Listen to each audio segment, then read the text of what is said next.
السلام عليكم ورحمة الله وبركاته.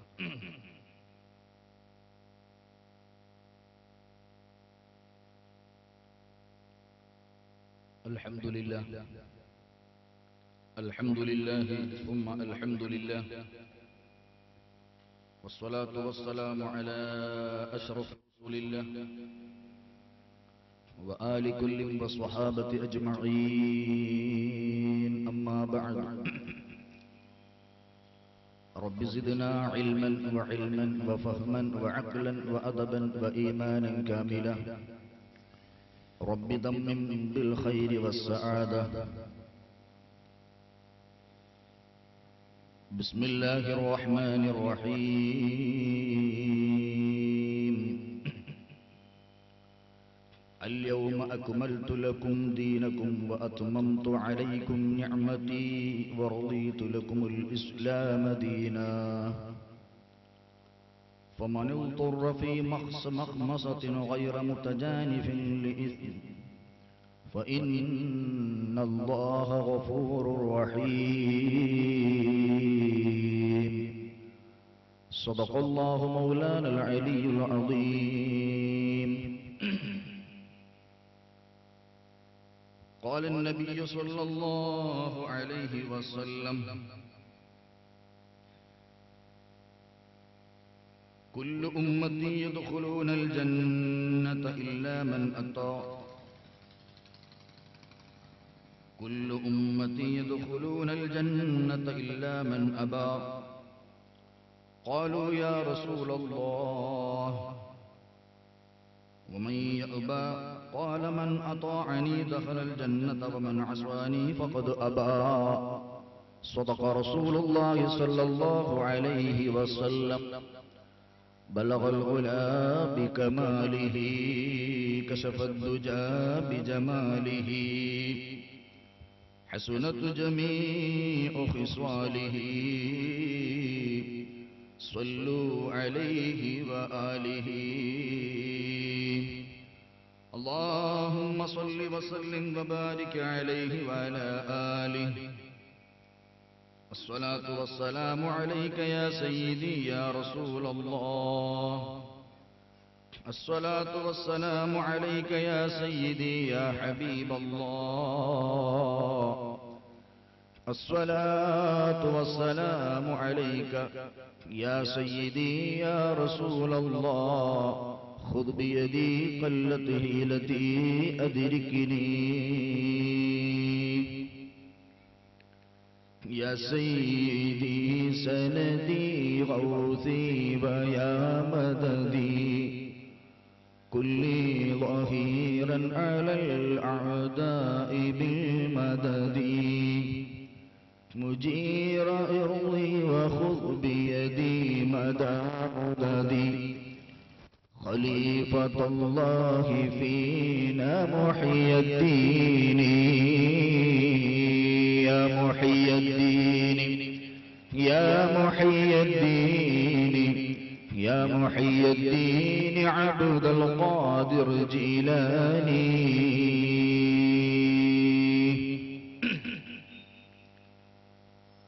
സമാദരണീയരായ സാദാത്തുക്കൾ,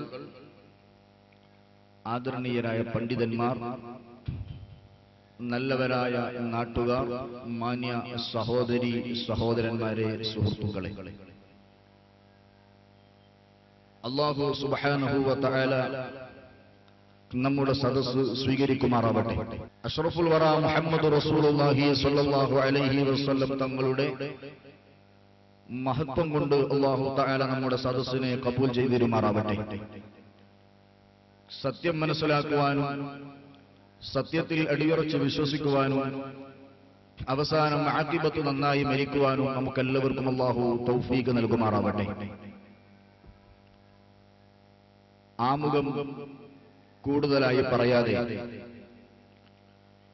എത്രയും പെട്ടെന്ന് തന്നെ ഞാൻ വിഷയത്തിലേക്ക് കടക്കുകയാണ്.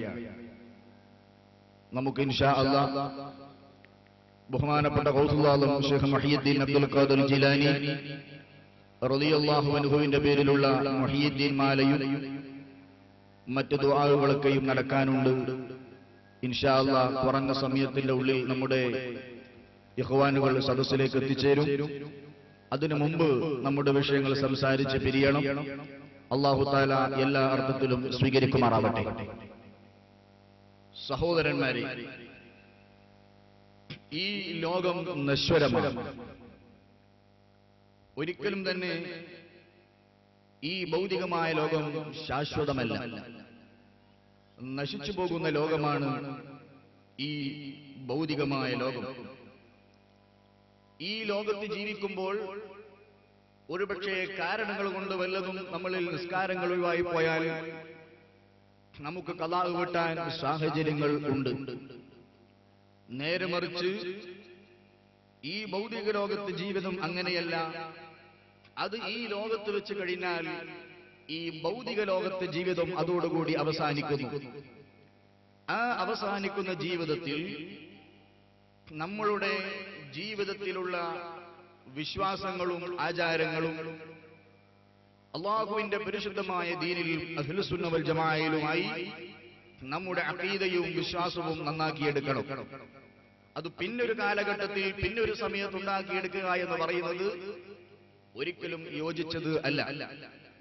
ജീവിക്കുന്ന കാലം അവന്റെ അഖീദയും വിശ്വാസവും നന്നായിരിക്കണം.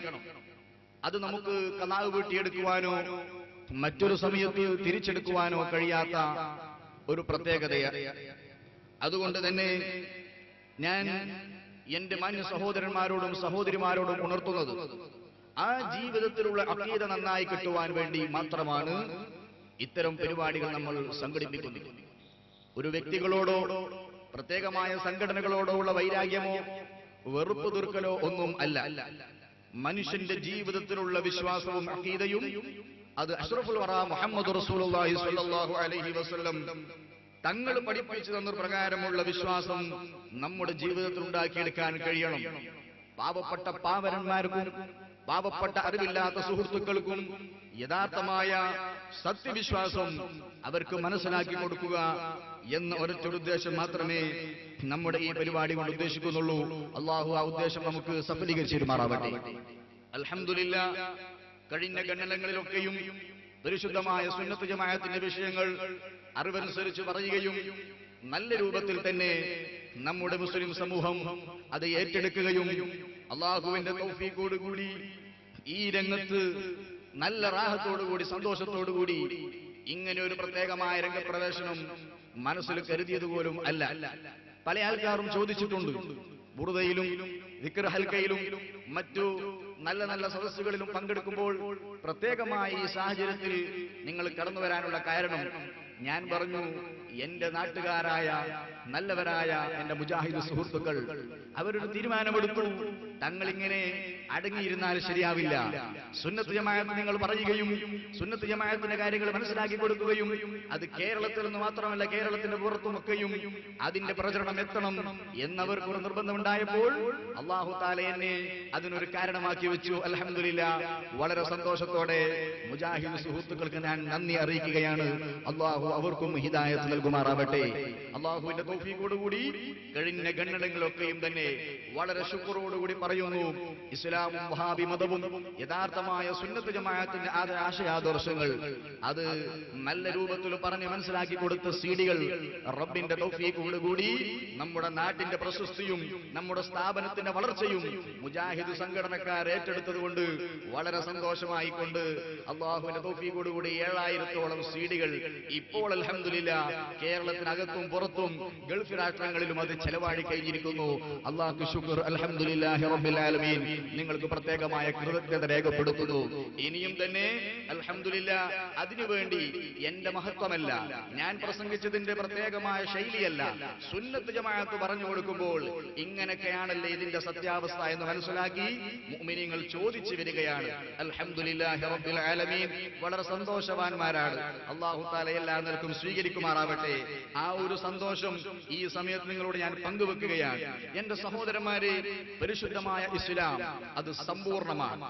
നബി സല്ലല്ലാഹു അലൈഹി വസല്ലം തങ്ങൾ ഹജ്ജത്തുൽ വിദായിൽ വെച്ചുകൊണ്ട് ആ സ്വഹാബാക്കളെല്ലാവരെയും വിളിച്ചുകൊണ്ട് അവിടെ വെച്ച് പരിശുദ്ധമായ ദീനിന്റെ പൂർത്തീകരണത്തെ പറ്റി പ്രസംഗിക്കുകയും ഈ ദീൻ ഇതോടുകൂടി മുഴുവൻ കാര്യങ്ങളും നിങ്ങളിലേക്ക് ഞാൻ ഏൽപ്പിച്ചു തന്നിരിക്കുന്നു, ഇതിൽ കടത്തിക്കൂട്ടലുകളോ കുറക്കലുകളോ നിങ്ങളെ കൊണ്ട് പാടില്ല, ഒരാളെ കൊണ്ടും പാടില്ല, ഞാൻ കാണിച്ചു തന്ന ദീൻ അത് മുറുകെ പിടിക്കണമെന്ന് ഹബീബായ മുഹമ്മദ് റസൂലുള്ളാഹി സ്വല്ലല്ലാഹു അലൈഹി വസല്ലം തങ്ങൾ നിർദ്ദേശിക്കുകയും ഇതിന്റെ പ്രചരണം നിങ്ങൾ ഏറ്റെടുക്കണമെന്ന് പറഞ്ഞപ്പോൾ എല്ലാ സ്വഹാബത്തും അത് ശിരസാ വഹിച്ചുകൊണ്ട് തന്നെ അതാ ഭൂഖണ്ഡങ്ങൾ താണ്ടിക്കൊണ്ടവർ സഞ്ചരിക്കുകയാണ്.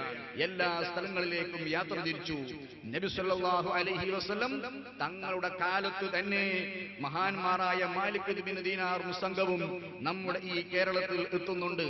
മഹാന്മാരായ മാലിക് ബിൻ ദീനാർ റളിയല്ലാഹു അൻഹു സംഘവും നബി സല്ലല്ലാഹു അലൈഹി വസല്ലം തങ്ങളുടെ കാലത്ത് തന്നെ നമ്മുടെ കേരളത്തിൽ വരികയും അത് ആ കൊണ്ടുവന്ന പരിശുദ്ധമായ നബി സല്ലല്ലാഹു അലൈഹി വസല്ലം തങ്ങളിൽ നിന്നും പഠിച്ച പരിശുദ്ധമായ ദീൻ അനവരതം അത് വളരെ സമ്പുഷ്ടമായി അവരത് നൂറ്റാണ്ടുകളോളം തുടർന്നു വരികയും ആ കാലം മുതൽക്കുള്ള വെള്ളിയാഴ്ചയിലുള്ള ഖുതുബ അറബി ഭാഷയിൽ നിർവഹിക്കുകയും സുബ്ഹിക്കുള്ള ഖുനൂത്ത് ഓതുകയും അതുപോലെ തന്നെ തറാവീഹ് 20 റക്അത്ത് നിസ്കരിക്കുകയും സ്ത്രീകളെ പള്ളിയിൽ വരുന്നതിനെ തൊട്ട് വിലങ്ങുകയും അങ്ങനെ പെരുന്നാൾ നിസ്കാരം ഗ്രൗണ്ടിൽ പോയി നടത്താതെ അല്ലാഹുവിന്റെ പള്ളിയിൽ വെച്ച് നടത്തണമെന്ന് നിർബന്ധം പിടിക്കുകയും സ്വലാത്തിന്റെയും ദിക്റിന്റെയും മജ്ലിസുകൾ ആ മാലിക് ബിൻ ദീനാർ റളിയല്ലാഹു അൻഹു സംഘവും നമ്മുടെ കേരളത്തിൽ നബി സല്ലല്ലാഹു അലൈഹി വസല്ലം തങ്ങളിൽ നിന്നും പഠിച്ചത് പ്രകാരം നടപ്പിൽ കൊണ്ടുവന്നു.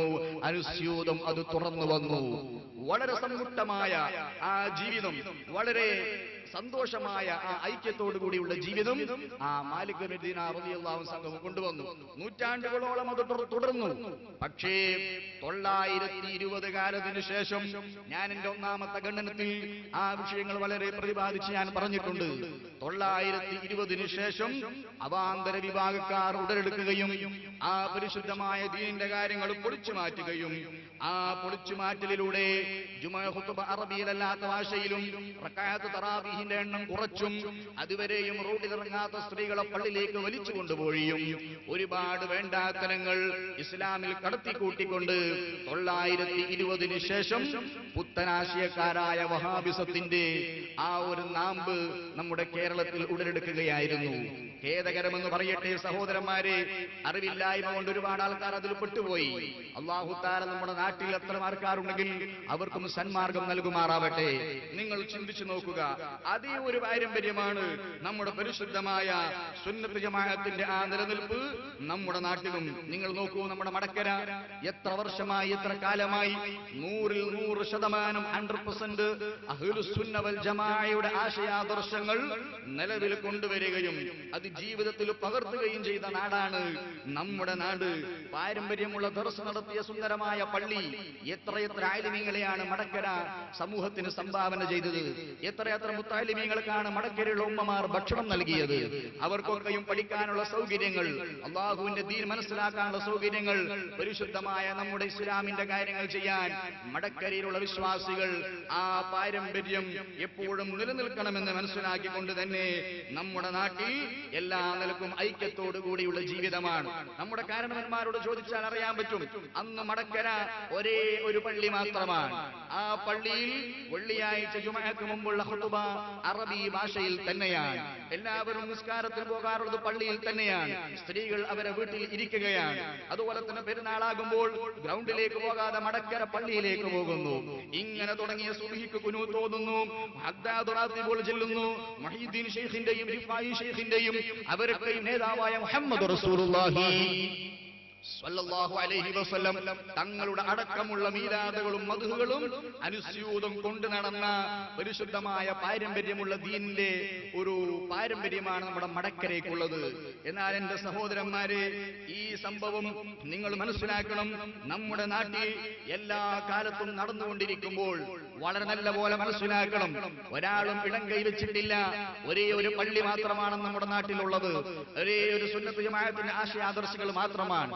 പക്ഷേ ഒരു വിഭാഗം നമ്മുടെ നാട്ടിൽ ഭിന്നിപ്പുണ്ടാക്കാൻ വേണ്ടിയും അതുപോലെ തന്നെ ഇസ്ലാമിന്റെ ആശയാദർശങ്ങൾ മാറ്റിയെടുക്കാൻ വേണ്ടിയും സുന്നത്ത് ജമാഅത്ത് ആകുന്ന ഇസ്ലാം ആ ദീൻ നടപ്പിൽ വരുത്തിയ ആശയാദർശങ്ങൾ മാറ്റിപ്പൊളിക്കാൻ വേണ്ടി ഒരുപാട് കടത്തിക്കൂട്ടലുകൾ നടത്തി.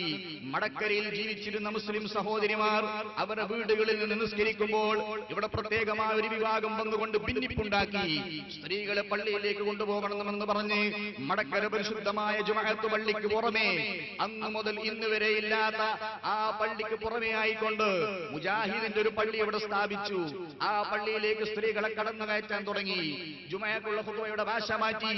ഇങ്ങനെ സുന്നത്ത് ജമാഅത്ത് ആ കാലം മുതൽ മുജാഹിദിന്റെ പള്ളി വരുന്നത് വരേക്കും തുറന്നു വരുന്ന കാര്യങ്ങൾ എല്ലാം മാറ്റിമറിച്ചുകൊണ്ട് അവർ പ്രത്യേകമായ ഒരു പള്ളി തുടങ്ങി. അതോടൊപ്പം തന്നെ ഇസ്ലാമിന്റെ കാര്യങ്ങൾ പഠിപ്പിച്ചു കൊടുക്കുന്ന സുന്ദരമായ മദ്രസ നമ്മുടെ മഹല്ലിലുണ്ട്. ആ മഹല്ലിലെ മദ്രസയെ ഭേദഗതി ചെയ്തുകൊണ്ട് മാറ്റിപ്പൊളിച്ചുകൊണ്ട് വേറെ ഒരു മദ്രസയും ഇവിടെ തുടങ്ങി ഭിന്നിപ്പുണ്ടാക്കി. ഈ രൂപത്തിൽ നാട്ടിൽ ഭിന്നിപ്പുണ്ടാക്കിക്കൊണ്ട് ഐക്യത്തോടുകൂടി നബി സല്ലല്ലാഹു അലൈഹി വസല്ലം തങ്ങൾ പഠിപ്പിച്ചു തന്ന പരിശുദ്ധമായ ദീൻ, ആ ദീനിനെ രണ്ട് പിളർപ്പാക്കിക്കൊണ്ട് ഇവിടെ തുടങ്ങിയ ഭിന്നിപ്പ് ആരാണ് സുഹൃത്തുക്കളെ ആദ്യം തുടങ്ങിയത്? ആരാണ് ഇവിടെ ഭിന്നിപ്പുണ്ടാക്കിയത്? നിങ്ങൾ ഒരു കാര്യം മനസ്സിലാക്കണം. പരിശുദ്ധമായ സുന്നത്ത് ജമാഅത്ത് അതിന്റെ ആശയാദർശങ്ങൾ ഒന്നല്ല, രണ്ടല്ല, മൂന്നല്ല, നാലല്ല, 5 ആയാലും 10 മദ്രസയിൽ വെച്ച് പഠിപ്പിച്ചാലും അത് ഒരേ ഒരു ആദർശം തന്നെയാണ്, ഒരേ ഒരു ആശയം തന്നെയാണ്. എത്ര പള്ളികൾ വന്നാലും അവിടെ വെച്ച് സുബ്ഹി നിസ്കരിക്കുമ്പോൾ ഖുനൂത്താണ് ഓതുന്നത്, തറാവീഹ് നിസ്കരിക്കുമ്പോൾ 20 റക്അത്ത് പൂർണ്ണമായാണ് നിസ്കരിക്കുന്നത്. എല്ലാം ദീനിന്റെ കാര്യങ്ങൾ തന്നെ. പക്ഷേ അതിൽ നിന്നെല്ലാം മാറ്റം വരുത്തി നമ്മുടെ നാട്ടിൽ ഭിന്നത ഉണ്ടാക്കിയവർ ആരാണ്? ഒന്ന് നെഞ്ചത്ത് കൈവച്ച് ചിന്തിച്ചു നോക്കുക. മലർന്നു കിടന്ന് തുപ്പുമ്പോൾ സ്വന്തം നെഞ്ചത്ത് വന്ന് വീഴുമെന്നത് മറന്നു പോകരുത് എന്റെ സഹോദരന്മാരെ.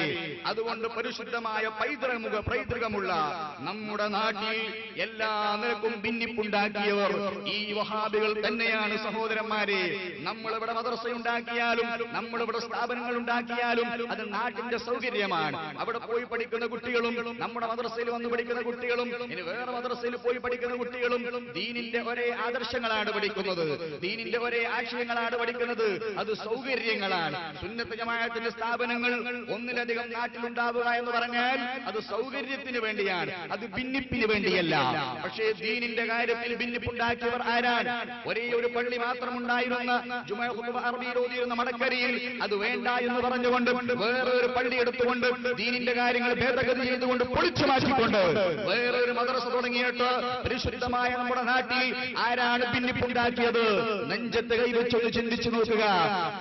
ഭക്ഷണം കഴിക്കുന്ന, വെള്ളം കുടിക്കുന്ന സാമാന്യ ബുദ്ധിയുള്ള മനുഷ്യനാണെങ്കിൽ ചിന്തിച്ചു നോക്കൂ. അതല്ലേ ഭിന്നിപ്പെന്ന് പറയുന്നത്? സഹോദരന്മാരെ മനസ്സിലാക്കണം. ഇതുവരെയും ആ കാലഘട്ടത്തിൽ നടപ്പിൽ വരാത്ത കാര്യങ്ങളാണ് നടപ്പിൽ വരുത്തിയത്. ഏതായാലും ഞാൻ പറഞ്ഞു വരുന്നത്, ഈ ഒരു ഭിന്നിപ്പ് നമ്മുടെ നാട്ടിലുണ്ടാക്കിയതിനു ശേഷം ദീനിന്റെ കാര്യങ്ങൾ രണ്ട് ചേരിയായി തിരിഞ്ഞുപോയി. സ്ത്രീകൾ അടങ്ങിയിരുന്ന് സ്ത്രീകളെ റോട്ടിലിറക്കിയും പള്ളിയിലും കൊണ്ടുപോയി അവർ അഴിഞ്ഞാട്ടം നടത്തി. അല്ലാഹു സുബ്ഹാനഹു വ തആല ഇനിയെങ്കിലും നല്ലത് മനസ്സിലാക്കാൻ അവർക്ക് തൗഫീഖ് കൊടുക്കുമാറാവട്ടെ. ഒരേ ഒരു കാര്യമാണ് ഞാനിവിടെ പഠിപ്പിക്കുന്നത്. ആര് ആയാലും ഏത് വിശ്വാസക്കാരായാലും ഹബീബായ മുഹമ്മദ് റസൂലുള്ളാഹി സ്വല്ലല്ലാഹു അലൈഹി വസല്ലം തങ്ങൾ എന്ത് പഠിപ്പിച്ചു, അവിടുത്തെ സ്വഹാബാക്കൾ എന്ത് പഠിപ്പിച്ചു എന്ന് ചിന്തിക്കുന്നവരാണ്. അതാണ് മാ അന അലൈഹി വഅസ്ഹാബി. സുന്നികളും ഇവിടുത്തെ വഹാബികളും ഓതുന്നത് ഞാനും എന്റെ സ്വഹാബത്തും കാണിച്ചു തന്ന മാതൃകയെന്തോ അതാണ് ഇവിടെ പിന്തുടരുന്നത് എന്ന് സുന്നികൾ ഓതുമ്പോൾ ആ ഹദീസ് എടുത്തുകൊണ്ട് വഹാബികൾ ഓതുന്നു. ഞാൻ വളരെ മാന്യമായി ചോദിക്കട്ടെ സഹോദരന്മാരെ, ബഹുമാനപ്പെട്ട റസൂലുള്ളാഹി സ്വല്ലല്ലാഹു അലൈഹി വസല്ലം തങ്ങൾ ആ റസൂലുള്ളാഹിനെ തള്ളി പറഞ്ഞവർക്ക് ഇസ്ലാമില്ല. റസൂലുള്ളാഹിന്റെ നക്ഷത്രതുല്യരായ സ്വഹാബാക്കൾ കന്നജൂം എന്നാ പറഞ്ഞത്. നക്ഷത്രതുല്യരായ സ്വഹാബാക്കൾ, ആ സ്വഹാബത്തിനെ തള്ളി പറഞ്ഞവർക്ക് ഇസ്ലാമില്ല. ഖുലഫാഉർ റാഷിദീങ്ങളെ തള്ളി പറഞ്ഞവർക്ക് ഒരു നിലക്കും ഇസ്ലാമില്ല. എന്നാൽ ഇസ്ലാമിന്റെ ലേബിളിൽ പ്രവർത്തിക്കുന്ന മുജാഹിദ് പ്രസ്ഥാനക്കാർ സഹോദരന്മാരോട് ഞാൻ ചോദിക്കട്ടെ, ഹബീബായ മുഹമ്മദ് റസൂലുള്ളാഹി സ്വല്ലല്ലാഹു അലൈഹി വസല്ലം തങ്ങൾ, നിങ്ങൾ ഒരു കാര്യം മനസ്സിലാക്കണം, നിങ്ങൾ എഴുതി വെച്ച പുസ്തകങ്ങൾ മാത്രം, നിങ്ങളെ നേതാക്കന്മാർ എഴുതി വെച്ച ഗ്രന്ഥങ്ങൾ മാത്രമാണ് ഇതിൽ കൂടുതലായി ഞാൻ ഇൻഷാ അല്ലാഹ് പരാമർശിക്കുന്നത്. ആർക്ക് സംശയമുണ്ടെങ്കിലും നിങ്ങൾക്ക് ഡയറക്റ്റ് വന്ന് ചോദിക്കാനുള്ള അവസരം നമ്മളെ സംബന്ധിച്ചിടത്തോളം നിങ്ങൾക്ക് തുറന്നു തരുന്നു. അള്ളാഹു അതിനുള്ള ചാൻസ് നമുക്ക് നൽകുമാറാവട്ടെ. നിങ്ങൾ മുതലെടുക്കണം സഹോദരന്മാരെ. നബി സല്ലല്ലാഹു അലൈഹി വസല്ലം തങ്ങളുടെ സ്വഹാബത്ത് ദീനിൽ തെളിവല്ല എന്ന് പറയുന്നത് സുന്നികളല്ല, മുസ്ലിമീങ്ങളല്ല. അള്ളാന്റെ ഹബീബിന്റെ സ്വഹാബത്ത് ദീനിൽ തെളിവല്ല എന്ന് പറയുന്നത് ഇവിടുത്തെ മുജാഹിദ് പ്രസ്ഥാനമാണ്. നിങ്ങൾക്ക് ഇതിനെന്ത് മറുപടി പറയാനുണ്ട്? ഇവിടെ പറഞ്ഞ വിഷയങ്ങൾ ദുർവ്യാഖ്യാനം ചെയ്തുകൊണ്ട് ഒരുപാട് ക്ലിപ്പിങ്ങുകളും ഒരുപാട് കാര്യങ്ങളും ഞാൻ പറഞ്ഞപ്പോ അതിന് ദുർവ്യാഖ്യാനം നൽകിക്കൊണ്ട് മെല്ലെ പുകമറ സൃഷ്ടിച്ചുകൊണ്ട് മാഞ്ഞു പോകാനും ഒളിഞ്ഞു നിൽക്കാനും നിങ്ങൾ ശ്രമിക്കുന്നുവെങ്കിൽ വളരെ മാന്യമായി ഞാൻ ചോദിക്കുന്നു, അള്ളാന്റെ ഹബീബിന്റെ സ്വഹാബ റളിയല്ലാഹു അൻഹും ദീനിൽ തെളിവില്ല എന്ന് നിങ്ങൾ പറഞ്ഞില്ലേ സഹോദരന്മാരെ? നിങ്ങൾക്കാരാണ് ഇത് പഠിപ്പിച്ചു തന്നത്? സുബ്ഹാനല്ലാഹ്. ഇതാ സ്വഹാബത്ത് പരിശുദ്ധ ദീനിൽ തെളിവല്ല എന്ന് മുജാഹിദിന്റെ ജുമുഅ ഖുതുബ മദ്ഹബുകളിൽ എന്ന് പറയുന്ന പുസ്തകത്തിന്റെ പേജ് 84 അവർ പഠിപ്പിക്കുന്നു. ആദരവായ റസൂലുള്ളാഹി സ്വല്ലല്ലാഹു അലൈഹി വസല്ലം റസൂലുള്ളാഹിന്റെ സ്വഹാബത്ത് പരിശുദ്ധ ദീനിൽ തെളിവില്ലെങ്കിൽ പിന്നെ ആരാണ് ഇവിടെ ദീനിൽ തെളിവ്? മൗലവിമാരാണോ? നിങ്ങൾ പള്ളിയിൽ വരുന്ന സ്ത്രീകളാണോ? ആരംഭ റസൂലുള്ളാഹി സ്വല്ലല്ലാഹു അലൈഹി വസല്ലം തങ്ങളിൽ നിന്നും പഠിച്ച സ്വഹാബത്ത് ദീനിൽ തെളിവല്ല. ആ കാരണം കൊണ്ട് തന്നെയാണ് ഇസ്ലാമിൽ നിന്നും നിങ്ങൾ പുറത്തു പോകേണ്ടി വന്നത്. ഇനി നിങ്ങൾ ചിന്തിക്കൂ സഹോദരന്മാരെ, ഇവിടെ മൗലവി വന്നുകൊണ്ട് സ്വഹാബാക്കൾ ചെയ്തിട്ടുണ്ടോ, ഖുലഫാഉർ റാഷിദീങ്ങൾ ചെയ്തിട്ടുണ്ടോ, അവര് കാണിച്ചു തന്നിട്ടുണ്ടോ എന്ന് ചോദിക്കുമ്പോൾ മറിച്ച് നിങ്ങളോട് ഞാൻ ചോദിക്കുന്ന ഒരു ചോദ്യം, ബഹുമാനപ്പെട്ട ഖുലഫാഉർ റാഷിദീങ്ങൾ റളിയല്ലാഹു അൻഹും റസൂലുള്ളാഹിന്റെ ഖലീഫമാരാണ്, വളരെ സ്നേഹിച്ച മഹാന്മാരാണ്. ആ ഖലീഫമാരെ പറ്റി നിങ്ങൾക്കുള്ള വിശ്വാസം എന്താണ്? മുജാഹിദുകളെ നിങ്ങൾക്കുള്ള വിശ്വാസം? അല്ലാഹുവിന്റെ ഹബീബിന്റെ ഖുലഫാഉർ റാഷിദീങ്ങളെ പറ്റി നിങ്ങൾ പഠിപ്പിക്കുന്നത് എന്താണ്? അതാ 1959 ഒക്ടോബർ ഒന്ന് എടുത്തു നോക്കൂ നിങ്ങൾ. റസൂലുള്ളാഹിന്റെ ഏറ്റവും പ്രിയപ്പെട്ട ഖുലഫാഉർ റാഷിദീങ്ങളെ പറ്റി പറയുന്നത് ബഹുമാനപ്പെട്ട ഉമർ റളിയല്ലാഹു അൻഹു, ഉസ്മാൻ റളിയല്ലാഹു അൻഹു, അലി ഇബ്നു അബീ ത്വാലിബ് റളിയല്ലാഹു അൻഹു, ഈ തുടങ്ങിയ 3 ആൾക്കാരും ഇസ്ലാമിൽ ഇസ്രായേലി കള്ളക്കഥ പ്രചരിപ്പിക്കാൻ വേണ്ടി കൂട്ടുനിന്നവരാണ്. സുബ്ഹാനല്ലാഹ്. നിങ്ങൾ അൽമനാറിലെ എഴുത്താണ് ഞാൻ കാണിക്കുന്നത്. മാന്യതയുണ്ടെങ്കിൽ വന്ന് പരിശോധിക്കാം. ഏത് മതവിശ്വാസികൾക്കും മലയാളം അറിയുന്നവർക്കും ഇത് പരിശോധിക്കാം. പിന്നെ അവിടെ വന്നിട്ട് അങ്ങനെയില്ല എന്ന് പറഞ്ഞു പോകേണ്ടതില്ല. ഖുലഫാഉർ റാഷിദീങ്ങൾ ഇസ്രായേലി കള്ളക്കഥ പ്രചരിപ്പിക്കാൻ വന്നവരാണെന്ന് പറയുന്നവന്റെ ഈമാൻ അല്ലാഹു കാത്തുരക്ഷിക്കുമാറാവട്ടെ. ഖുലഫാഉർ റാഷിദീങ്ങൾ നിങ്ങൾക്ക് വേണ്ട, സ്വഹാബത്തിനെ നിങ്ങൾക്ക് വേണ്ട, റസൂലുള്ളാഹിനെ നിങ്ങൾക്ക് വേണ്ട. പിന്നെ ആരെയാണ് നിങ്ങൾക്ക് വേണ്ടത്? ഭഗവത്ഗീതയും മറ്റും പാടിക്കൊണ്ട് തെളിവെളിച്ചുകൊണ്ട് എല്ലാവരും അർജുനനും മറ്റും സ്വർഗത്തിലെ പ്രവാചകരാണെന്ന് പഠിപ്പിക്കുന്ന നിങ്ങൾക്ക് ഇസ്ലാമുമായി എന്ത് ബന്ധമാവുന്നത്? എന്റെ സഹോദരന്മാരെ മനസ്സിലാക്കണം. ബഹുമാനപ്പെട്ട ഖുലഫാഉർ റാഷിദീങ്ങൾ അവരെ ബറക്കത്ത് കൊണ്ട് ഇത്തരക്കാർക്ക് അല്ലാഹു തആല ഹിദായത്ത് കൊടുക്കുമാറാവട്ടെ. ഇനി നിങ്ങൾ മനസ്സിലാക്കണം, മഹാന്മാരായ അല്ലാഹുവിന്റെ ഔലിയാക്കന്മാർ എന്ന് പറഞ്ഞാൽ ആരാണ്? പരിശുദ്ധമായ ദീനിന്റെ പ്രചരണത്തിന് വേണ്ടി ഒരുപാട് കട്ടടകൾ, ഒരുപാട് യാതനകൾ സഹിച്ച ഔലിയാക്കൾ. ആ ഔലിയാക്കളെ പറ്റി ഇവർ പറയുന്നു, സ്വഹാബത്തിനെ പറ്റി പറഞ്ഞു വിട്ടില്ല, ഖുലഫാഉർ റാഷിദീങ്ങളെ പറ്റി പറഞ്ഞു വിട്ടില്ല, ഔലിയാക്കന്മാരെ പറ്റി പറയുന്നു. അല്ലാഹുവിന്റെ ഔലിയാക്കൾ എന്നൊരു പ്രത്യേക ജനവിഭാഗം ഇവിടെ ഇല്ല. അങ്ങനെയുള്ള വിശ്വാസം പാടില്ല.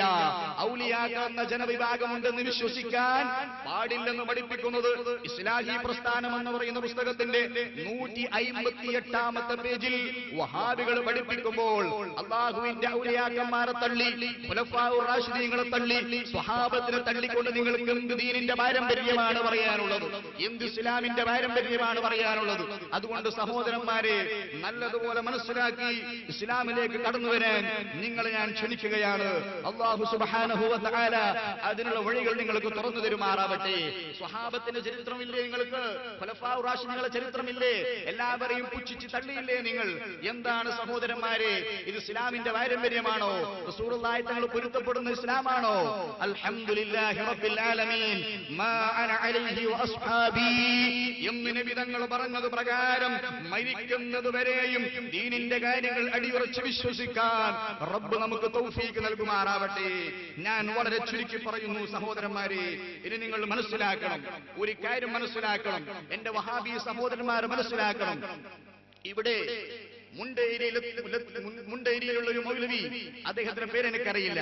ആ മുണ്ടേരി മൗലവി ഇവിടെ വന്ന് പ്രസംഗിച്ചപ്പോൾ അദ്ദേഹത്തിന്റെ പ്രസംഗങ്ങൾക്ക് ഓരോന്നിനും ഞാൻ അക്കമിട്ടുകൊണ്ട് മറുപടി നൽകി. അതിനുശേഷമാണ് മറ്റേ മൗലവി ഇവിടെ വരുന്നത്, ഇടക്കര മൗലവി വരുന്നത്. അദ്ദേഹം വന്നുകൊണ്ട് ഞാൻ പ്രസംഗിച്ച ഒരു വിഷയത്തിനും അദ്ദേഹം മറുപടി പറയാതെ അദ്ദേഹം പഠിച്ച 2-3 കാര്യങ്ങൾ പഠിച്ച് മാത്രം ഇവിടെ വന്ന് വിളമ്പിയിട്ട് പോയി. ഞാൻ ചോദിക്കുന്നു, ഞാൻ മറുപടി പറഞ്ഞ കാര്യത്തിന് അല്ലേ നിങ്ങൾ മറുപടി പറയേണ്ടത്? ഞാൻ പ്രസംഗിച്ച വിഷയമല്ലേ നിങ്ങൾ ഗണ്ണിക്കേണ്ടത്? ആ ഗണ്ണിച്ച വിഷയം നിങ്ങൾ എന്തുകൊണ്ട് പരാമർശിച്ചില്ല? നിങ്ങൾ പുതിയ വിഷയങ്ങൾ കൊണ്ടുവന്ന് ജനങ്ങളിൽ പുകമക സൃഷ്ടിക്കാൻ ശ്രമിച്ചു. നിങ്ങൾക്ക് അതിനെപ്പറ്റി പറയാൻ അറിയില്ലെങ്കിൽ ഞങ്ങൾക്കറിയില്ലെന്ന് പറയണം. ഞാൻ 2ാമത്തെ ഖണ്ഡനത്തിലും അത് ആവർത്തിച്ചു. ഞാൻ പറഞ്ഞു, 1ാമത്തെ ഖണ്ഡനത്തിൽ ഞാൻ പറഞ്ഞു, 2ാമത്തെ ഖണ്ഡനത്തിലും പറഞ്ഞു, ഇതിന് മറുപടി പറയണമെന്ന് പറഞ്ഞപ്പോൾ അദ്ദേഹം പഠിച്ചു വന്ന 2-3 ഹദീസ് വീണ്ടും വീണ്ടും ഇങ്ങനെ ഉരവിട്ടുകൊണ്ട് അതിന് മറുപടിയില്ലേ, ഇതിന് മറുപടിയില്ലേ എന്നാ ചോദിക്കുന്നത്. ഞാൻ ഈ 3ാമത്തെ ഖണ്ഡനത്തിലും ചോദിക്കുന്നു. 1-ലും 2-ലും ഞാനിവിടെ പറഞ്ഞ മുണ്ടേരി മൗലവിക്ക് ഞാൻ കൊടുത്ത വിഷയത്തിന്റെ മറുപടി പറയാൻ ഇനിയെങ്കിലും ആണത്വം കാണിക്കണേ മൗലവി. ആ ഒരു ക്ലിപ്പിംഗ് വാക്കിൽ ചിലപ്പോൾ നിങ്ങൾക്ക് മനസ്സിലാകില്ലെങ്കിൽ നിങ്ങൾക്ക് നേർക്കുനേർ ഞാൻ കാണിച്ചു തരാൻ പോവുകയാണ്. 1ാമത്തെ ഖണ്ഡനത്തിൽ ഞാൻ ചെറിയൊരു ഡോസ് കൊടുത്തു. 2ാമത്തെ ഖണ്ഡനത്തിൽ കുറച്ചുകൂടി ഡോസ് ഒന്ന് കൂട്ടി കൊടുത്തപ്പോ അദ്ദേഹത്തിന് പതറിപ്പോയി, അദ്ദേഹത്തിന്റെ കാലുകൾ പതറിപ്പോയി. ഈ 2ാമത്തെ ഖണ്ഡനത്തിലും ഈ സുഹൈൽ മുസ്ലിയാരെന്ന് അദ്ദേഹം പറഞ്ഞത്. എങ്ങനെ പറഞ്ഞാലും കുഴപ്പമില്ല, തങ്ങൾ 2ാമത്തെ ഖണ്ഡനത്തിലും ഇത് ആവർത്തിക്കുമെന്ന് മനസ്സിലാക്കിയിട്ടുണ്ടാവൂല. 2ാമത്തെ ഖണ്ഡനത്തിൽ പറഞ്ഞപ്പോൾ അദ്ദേഹത്തിന്റെ കാലിടറി. എന്നിട്ട് വളരെ ഹീറ്റായി, വളരെ ചൂടായി, ആരോടുള്ള ദേഷ്യം നമ്മളിലേക്ക് അഴിച്ചുവിട്ടുകൊണ്ട് സംസാരിച്ച മൗലവി. ഞാൻ ചോദിക്കട്ടെ നിങ്ങളോട്, ഈ സമയത്ത് നിങ്ങളോട് ഞാൻ ആവർത്തിക്കുന്നു, ഹബീബായ റസൂലുള്ളാഹി സ്വല്ലല്ലാഹു അലൈഹി വസല്ലം തങ്ങളെ വിളിച്ചു തേടാൻ പാടില്ലെന്ന് നിങ്ങൾ പ്രസംഗിച്ചപ്പോ റസൂലുള്ളാഹി തങ്ങളെ വിളിച്ചു തേടുന്നതിനുള്ള തെളിവ് ഞാനിവിടെ മതാമുൽ അലിയ എന്ന ഗ്രന്ഥം കാണിച്ച് നിങ്ങൾക്ക് പറഞ്ഞു തന്നിട്ടുണ്ട്. അതിന് നിങ്ങൾ 1ാമത് വന്നപ്പോൾ മറുപടി പറഞ്ഞില്ല, 2ാമതും പറഞ്ഞില്ല, 3ാമതും ഞാൻ നിങ്ങളോട് പറയുന്നു, ഞാൻ പറഞ്ഞ ഖണ്ഡനത്തിന്റെ വിഷയത്തിന് മറുപടി പറയണം. നിങ്ങളൊന്ന് ശ്രദ്ധിച്ചു നോക്കൂ സഹോദരന്മാരെ. ഞാൻ പറഞ്ഞ വിഷയം റസൂലുള്ളാഹി സ്വല്ലല്ലാഹു അലൈഹി വസല്ലം തങ്ങളോട് സഹായം ചോദിക്കാമെന്നുള്ളതിന് തെളിവ് ഒരക്ഷരം അതിനെപ്പറ്റി മറുപടി പറയാത്ത മൗലവി ഒന്നെങ്കിലും നിങ്ങൾ സ്ക്രീനിലേക്ക് ശ്രദ്ധിക്കൂ. അതിന് ഞാൻ മറുപടി പ്രതീക്ഷിക്കുന്നു. അവസാന നാളിൽ ആകാശത്ത് നിന്ന് ഇറങ്ങി വരും. എന്നിട്ടോ ബഹുമാനപ്പെട്ട ഹബീബായ മുഹമ്മദ് റസൂലുള്ളാഹി സ്വല്ലല്ലാഹു അലൈഹി വസല്ലം ആ റസൂലുള്ളാഹി സ്വല്ലല്ലാഹു അലൈഹി വസല്ലം ഖബറിന്റെ അടുത്തേക്ക് വന്ന് നിൽക്കും. ലഇൻ ഖാമ അലാ ഖബരി, നബി സ്വല്ലല്ലാഹു അലൈഹി വസല്ലം പറയുകയാണ്, ഈസാ നബി അലൈഹി സ്വലാത്തു വസ്സലാം എന്റെ ഖബറിന്റെ അടുത്ത് വന്ന് നിന്നിട്ട് ഫഖാല യാ മുഹമ്മദ്, ഓ മുഹമ്മദ് നബിയേ, യാ റസൂലല്ലാഹ് എന്ന് വിളിച്ചാൽ ലഉജീബന്നഹു, ആ വിളിക്ക് ഞാൻ ഉത്തരം നൽകുമെന്ന് ബഹുമാനപ്പെട്ട മുഹമ്മദ് റസൂലുള്ളാഹി സ്വല്ലല്ലാഹു അലൈഹി വസല്ലം പഠിപ്പിക്കുന്നു. അൽ മതാലിബുൽ ആലിയ എന്ന് പറയുന്ന ഗ്രന്ഥത്തിൽ 4ാം വാള്യം 349ാമത്തെ പേജിൽ പറഞ്ഞിട്ടുണ്ട്. ഈ വിഷയം കഴിഞ്ഞ ഖണ്ഡനത്തിൽ ഞാൻ പറഞ്ഞിട്ടുണ്ട്. ഒന്നുകിൽ ഉണ്ടെന്ന് പറയണം, ഇല്ലെങ്കിൽ ഇല്ല എന്ന് പറയണം. എന്തുകൊണ്ട് ഇതിനെപ്പറ്റി നിങ്ങൾ പരാമർശിച്ചില്ല? ഈ കിതാബ് കയ്യിൽ കാണിച്ചിട്ടല്ലേ ഞാൻ പറയുന്നത്. അറബി അറിയുന്ന മുജാഹിദ് പണ്ഡിതന്മാരുണ്ടോ? കയറി വരാൻ ധൈര്യത്തിൽ സ്റ്റേജിലേക്ക്. നിങ്ങൾക്ക് ഇത് സഹീഹല്ല എന്ന് പറയാൻ ധൈര്യമുണ്ടോ? ഇതിനെ ഗണ്ണിക്കണം നിങ്ങൾ കേട്ടോ, അല്ലാതെ വേറെ വിഷയം പറഞ്ഞു. കണ്ടോ സഹോദരന്മാരെ, ഞാൻ ആ വിഷയം 1ഉം 2ഉം പ്രാവശ്യം ഈ മടക്കയിൽ വെച്ച് പറഞ്ഞു. എന്തുകൊണ്ട് മൗലവി നിങ്ങൾ അതിന് മറുപടി പറഞ്ഞില്ല? അങ്ങനെ ഈസാ നബി റസൂലുള്ളാഹിനെ വിളിക്കുമോ ഇല്ലയോ? ഉണ്ടെങ്കിൽ ഉണ്ടെന്ന്, ഇല്ലെങ്കിൽ ഇല്ലെന്ന് നിങ്ങൾക്ക് മറുപടി പറഞ്ഞൂടെ? എന്നാൽ നമ്മുടെ വിഷയം അവിടെ തീരുവല്ലോ. അത് പറയാതെ വേറെ റസൂലുള്ളാഹി സ്വല്ലല്ലാഹു അലൈഹി വസല്ലം അയ്യുജസൽ ഖബ്റു, ഇതിങ്ങനെ ആവർത്തിച്ച് മൗലവികൾക്ക് തോന്നൽ അതിന് നമ്മൾക്ക് മറുപടിയില്ല. സഹോദരന്മാരെ, ആ മറുപടി ഞാൻ പറയുന്നത് ഇതിന് നിങ്ങൾ ആദ്യം മറുപടി പറയണ്ടേ? ഞാൻ പറഞ്ഞ വിഷയം ഈ മതാലിബുൽ ആലിയെ കാണിച്ചുകൊണ്ടാണ്. ഇപ്പോഴെങ്കിലും മൗലവിമാരുണ്ടോ? പാണ്ഡിത്യമുള്ള അറബി അറിയുന്ന മൗലവിമാരുണ്ടോ? എന്റെ പ്രസംഗം കേൾക്കുന്നവരുണ്ടോ? നിങ്ങൾക്ക് പ്രസംഗിക്കാൻ വന്ന മൗലവിക്ക് ഫോൺ ചെയ്തു നോക്കൂ, സ്റ്റേജിൽ കയറി കിതാബ് വാങ്ങട്ടെ എന്ന് ചോദിച്ചു നോക്കൂ. നിങ്ങളെ 3ാമതും ഞാൻ വെല്ലുവിളിക്കുന്നു. നബി സല്ലല്ലാഹു അലൈഹി വസല്ലം തങ്ങളുടെ അടുക്കൽ പോയി സഹായം ചോദിക്കാൻ ഈ ഹദീസ് കൊണ്ട് തെളിഞ്ഞത് തള്ളിക്കളയാൻ ധൈര്യമുള്ള വഹാബികളുണ്ടെങ്കിൽ ഒന്നുകൂടി ഞാൻ നിങ്ങളെ സ്വാഗതം ചെയ്യുന്നു. വരുമോ, നിങ്ങളൊന്ന് വരുമോ, നിങ്ങളൊന്ന് വരുമോ? ഞാൻ ഈ ജനസമൂഹത്തിന് മുമ്പിൽ വെച്ച് വെല്ലുവിളിക്കുകയാണ്. ഇരിക്കട്ടെ, അതൊരു വിഷയം. ഇനി രണ്ടാമത്തെ വിഷയം, ബഹുമാനപ്പെട്ട ഉമർ റളിയല്ലാഹു അൻഹുവിന്റെ കാലത്ത് വരൾച്ച വന്നപ്പോൾ ബഹുമാനപ്പെട്ട ആ ഉമർ റളിയല്ലാഹു അൻഹുവിന്റെ കാലത്തുള്ളൊരു സ്വഹാബി നബി സല്ലല്ലാഹു അലൈഹി വസല്ലം തങ്ങളുടെ ഖബറിന്റെ അടുക്കൽ പോയി സഹായം ചോദിച്ചു. അതിനെപ്പറ്റി ഒന്നാമത്തെ ഖണ്ഡനത്തിൽ പറഞ്ഞു മിണ്ടിയില്ല. രണ്ടാമത്തെ ഖണ്ഡനത്തിൽ പറഞ്ഞപ്പോൾ അദ്ദേഹം പറഞ്ഞ മറുപടി, അത് സ്വപ്നത്തിലല്ലേ, സ്വപ്നത്തിലല്ലേ എന്നാ ചോദിച്ചത്. എപ്പോൾ ഞാൻ ചോദിക്കട്ടെ, റസൂലുള്ളാഹിന്റെ അടുക്കിലേക്ക് പോയത് സ്വപ്നത്തിലല്ലോ, റസൂലുള്ളാഹി തങ്ങൾ അറിയിച്ചു കൊടുത്തതല്ലേ സ്വപ്നത്തിൽ, പോയത് സ്വപ്നത്തിലല്ലോ. പോയതിനെ പറ്റി നിങ്ങൾക്ക് എന്ത് പറയാനുണ്ട്? റസൂലുള്ളാഹി തങ്ങൾക്ക് പോകാൻ പറ്റുമോ ഇല്ലയോ എന്നുള്ളത് ആവശ്യം. റസൂലുള്ളാഹി തങ്ങൾക്ക് പോയതിനെ പറ്റി നിങ്ങൾക്ക് എന്ത് പറയാനുണ്ട്? എന്തുകൊണ്ട് അത് പരാമർശിച്ചില്ല?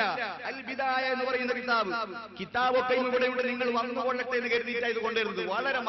വളരെ സ്നേഹത്തോടെ ചോദിക്കുന്നു, കടന്നു വരുമോ എന്റെ സുഹൃത്തുക്കളെ, ഒന്ന് കടന്നു വരുമോ സ്റ്റേജിലേക്ക്? വളരെ താല്പര്യത്തോടു കൂടി ചോദിക്കുകയാണ്. ഞങ്ങൾക്ക് അത്തരം പേടിയില്ല. അൽ ബിദായ വൻ നിഹായ ഇത് ഉദ്ധരിച്ചുകൊണ്ട് ഞാൻ പറഞ്ഞില്ലേ, എന്തുകൊണ്ട് നിങ്ങൾക്ക് അതിന് മറുപടിയില്ല? എന്തേ മറുപടിയില്ലാത്തത്? സ്വപ്നത്തിൽ അറിയിച്ചു കൊടുത്തതല്ലേ മറുപടി, പോയത് സ്വപ്നത്തിലല്ലോ. അപ്പൊ അത് സ്വീകരിക്കാൻ പറ്റുമെങ്കിൽ സ്വീകരിക്കാൻ പറ്റുമെന്ന് പറയുക. അല്ലെങ്കിൽ നമ്മൾ മുജാഹിദുകളാണ്, ഞങ്ങൾക്ക് അങ്ങനെ അത് പ്രത്യേകം പറയാൻ കഴിയില്ല, അങ്ങനെ പറഞ്ഞാൽ ഞങ്ങളെ തള്ളി വിളിച്ചിട്ടാകും എന്നെങ്കിലും പറഞ്ഞാൽ ചെറിയൊരു സമാധാനം നമുക്ക് കിട്ടുമല്ലോ. അതിനും മറുപടി പറഞ്ഞിട്ടില്ല. ഇനിയോ അല്ലാഹു അല്ലാത്തവരെ വിളിച്ചു പ്രാർത്ഥിക്കൽ പറ്റോ? അതിനും ഞാൻ മറുപടി പറഞ്ഞത് ഏതാണ്? ആ മുജാഹിദ് പ്രസ്ഥാനക്കാരുടെ നേതാവായ ഷൗക്കാനിയുടെ തുഹ്ഫത്തുൽ സാക്കിരീൻ 238 പേജിൽ ഒന്നാമത്തെയും രണ്ടാമത്തെയും ഖണ്ഡനത്തിൽ ആവർത്തിച്ചു, എന്റെ മൗലവി, നിങ്ങളെ നേതാവ് ഷൗക്കാനിയുടെ ഗ്രന്ഥമല്ലേ ഞാൻ ഉദ്ധരിച്ചത്? ഒന്നിക്കൽ നിങ്ങൾക്ക് സമ്മതിച്ചുകൂടെ, അല്ലെങ്കിൽ ഇല്ല എന്ന് പറഞ്ഞുകൂടെ? എന്തുകൊണ്ട് പരാമർശിക്കുന്നില്ല? ഞാൻ പറഞ്ഞ കാര്യത്തെ നിങ്ങൾ എന്തുകൊണ്ട് ഗണ്ണിക്കുന്നില്ല? പിന്നെ ഇവിടെ വന്ന് ഗ്രൂപ്പിസം പറഞ്ഞു പോക്കാണോ ഖണ്ഡനം? സുബ്ഹാനല്ലാഹ്, എന്തുകൊണ്ട് നിങ്ങൾക്ക് അതിന് മറുപടിയില്ല? അതൊന്നും ഞാൻ ഇവിടെ ക്ലിപ്പിംഗ് ആക്കി വെച്ചിട്ടില്ല. ഇനി നിങ്ങൾ നോക്കൂ, വിളിച്ച് പ്രാർത്ഥിക്കുന്നതിനെ പറ്റി ഷൗക്കാനിയെ പറ്റി ഞാൻ തെളിവ് കൊടുത്തു. അതിന് പുറമെ റസൂലുള്ളാഹിന്റെ തെളിവ് കൊടുത്താൽ ഇവർ സ്വീകരിക്കൂല, സ്വഹാബത്തിന് ഇവർക്ക് വേണ്ട, ഖുലഫാ റാഷിദീങ്ങളെ വേണ്ട. അതുകൊണ്ട് തന്നെയാണ് വഹാബികളുടെ നേതാക്കന്മാരെ കിതാബ് ഞാൻ ഉദ്ധരിച്ചത്. എന്നാൽ ഇബ്നു തൈമിയ എന്ന് പറയുന്ന നിങ്ങളെ വലിയ നേതാവ് അദ്ദേഹത്തിന്റെ ഇഖ്തിദാഉ സിറാത്തുൽ മുസ്തഖീമിൽ വിളിച്ച് പ്രാർത്ഥിക്കാമെന്ന് വളരെ വ്യക്തമായി അതിൽ പരാമർശിച്ച ഭാഗം ഒന്നാമത്തെയും രണ്ടാമത്തെയും ഖണ്ഡനത്തിൽ ഞാൻ വായിച്ചു.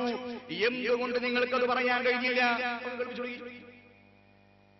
നിങ്ങളുടെ നേതാവ് ഇബ്നു തൈമിയ അദ്ദേഹം الله عليه وسلم أو لغيره من أمته حاجته فطقضى له فإن هذا قد وقع كثيرا. ഇസ്ലാമിക പ്രമാണങ്ങളുടെ അടിസ്ഥാനത്തിൽ ഈ വിഷയം, ഇസ്തിഗാസ എന്ന വിഷയം തൗഹീദിന് വിരുദ്ധമല്ലെന്നും അതിനെ ചൊല്ലി മുസ്ലിങ്ങളെ ദൈവ വിശ്വാസികളായി മുദ്രകുത്തുന്നവർ കടുത്ത തെറ്റ് ചെയ്യുന്നവരാണെന്നും ഇബ്നു തൈമിയ ഇഖ്തിദാഉ സിറാത്തുൽ മുസ്തഖീമിന്റെ 344 പേജിൽ പറയുന്നു. നിങ്ങളെ നേതാവല്ലേ ഇത് പഠിപ്പിക്കുന്നത്? നിങ്ങൾക്ക് മാറ്റി പറയാൻ ധൈര്യമുണ്ടോ? ഇത് സമൂഹത്തിന് മുമ്പിൽ പറഞ്ഞു കൊടുക്കണം മൗലവി. തർക്കത്തിലിരിക്കുന്ന വിഷയം എന്താണ്? അല്ലാഹു അല്ലാത്തവരെ വിളിച്ചു പ്രാർത്ഥിക്കാൻ പാടില്ല, അല്ലാഹു അല്ലാത്തവരെ വിളിച്ചു പ്രാർത്ഥിക്കാൻ പാടില്ല എന്ന് നിങ്ങൾ പറഞ്ഞപ്പോൾ പറ്റുമെന്ന് നിങ്ങളുടെ ഇബ്നു തൈമിയ പറഞ്ഞ ഇഖ്തിദാഉ സിറാത്തുൽ മുസ്തഖീം 2 പ്രാവശ്യം ഞാൻ കാണിച്ചു. ഒരക്ഷരം പറഞ്ഞില്ല. കിതാബ് എന്റെ കയ്യിലുണ്ട്, ദയവ് ചെയ്ത് കടന്നു വരുമോ? നമുക്കൊന്ന് ചർച്ച ചെയ്യാം. എന്തിന് ജനങ്ങളെ ഭിന്നിപ്പിലാക്കണം, എന്തിന് സങ്കടത്തിലാക്കണം? സഹോദരന്മാരെ, ഇഖ്തിദാഉ സിറാത്തുൽ മുസ്തഖീമിൽ അല്ലാഹു അല്ലാത്തവരെ വിളിച്ചു പ്രാർത്ഥിക്കാമെന്ന് വളരെ വ്യക്തമായി അറബി അറിയുന്നവർക്ക് ഇതാ ഇബ്നു തൈമിയ എഴുതി വെച്ചിരിക്കുന്നു. 3-ാം ഖണ്ഡനത്തിലും ഞാൻ ചോദിക്കുന്നു, അടുത്ത വരവിന് നിങ്ങൾ ഖണ്ഡനത്തിലും മറുപടി പറയണം. നിങ്ങൾ ദീനിനെ പറ്റി സംസാരിക്കണം. ഉണ്ടെങ്കിൽ ഇത് സമ്മതിക്കണം, ഇല്ലെങ്കിൽ ഇല്ല എന്ന് പറഞ്ഞാൽ നമുക്കിനി അടുത്ത വിഷയത്തിലേക്ക് കടക്കാലോ. ഇതും ഞങ്ങളെ ഓർമ്മപ്പെടുത്തുകയാണ്. സുബ്ഹാനല്ലാഹ്. ഇനി നിങ്ങൾ നോക്കൂ, ബഹുമാനപ്പെട്ട അബൂ ഹുറൈറ റളിയല്ലാഹു അൻഹു നബി സല്ലല്ലാഹു അലൈഹി വസല്ലം തങ്ങളിൽ നിന്നും ഒരുപാട് ലക്ഷക്കണക്കിന് ഹദീസ് സമാഹരിച്ച നേതാവ് ആ അബൂ ഹുറൈറ റളിയല്ലാഹു അൻഹു നബി തങ്ങളോട് നേരിട്ട് സങ്കടം പറഞ്ഞ സംഭവം ഞാൻ പറഞ്ഞു. ആ സംഭവം പറഞ്ഞപ്പോൾ അതിനെപ്പറ്റി നിങ്ങൾ എന്തേ മിണ്ടാതെ പോയത്?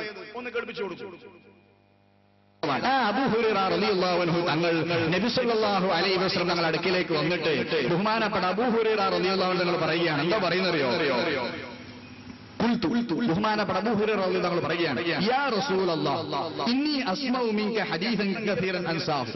മുത്തുനബിയേ, തങ്ങൾ ഒരുപാട് ഹദീസ് ഇങ്ങനെ പറയുമ്പോ അതെല്ലാം ഞാൻ കേൾക്കുന്നുണ്ട്, പക്ഷേ അതെല്ലാം അങ്ങ് മറന്നു പോകുന്നു, വേഗം വേഗം മറന്നു പോകുന്നു. അതിനെന്താ ചെയ്യാ? അള്ളാഹിനോട് ചോദിച്ചോ. എന്നോട് ചോദിക്കോ? ശരിക്കാണ് അള്ളാഹിനോട് ചോദിച്ചോ എന്നാ പറഞ്ഞ മുജാഹിദെ? എന്നാണോ പറഞ്ഞ വഹാബിക്കാരെ? അങ്ങനെയാണോ പറഞ്ഞത്? ബുഖാരിയിലെ ഹദീസാ ഞാൻ വായിക്കുന്നു, കിതാബുൽ ഇൽം. ആ കിതാബുൽ ഇൽമിൽ ബാബു ഹിഫ്ദുൽ ഇൽം എന്ന് പറയുന്ന ഭാഗം എടുത്തോ, ഒന്നാം വള്ളി. അതിലാ പറയുന്നത്, എന്താ പറയുന്നത്? ഇങ്ങനെ റസൂലുള്ളാഹി സ്വല്ലല്ലാഹു അലൈഹി വസല്ലം നമ്മളോട് പറഞ്ഞപ്പോ മുത്തുനബി എന്താ പറഞ്ഞറിയോ? ഖാല ഉബ്സുത് റിദാഅക, നിന്റെ തട്ട് അവിടെ വിരിക്കി.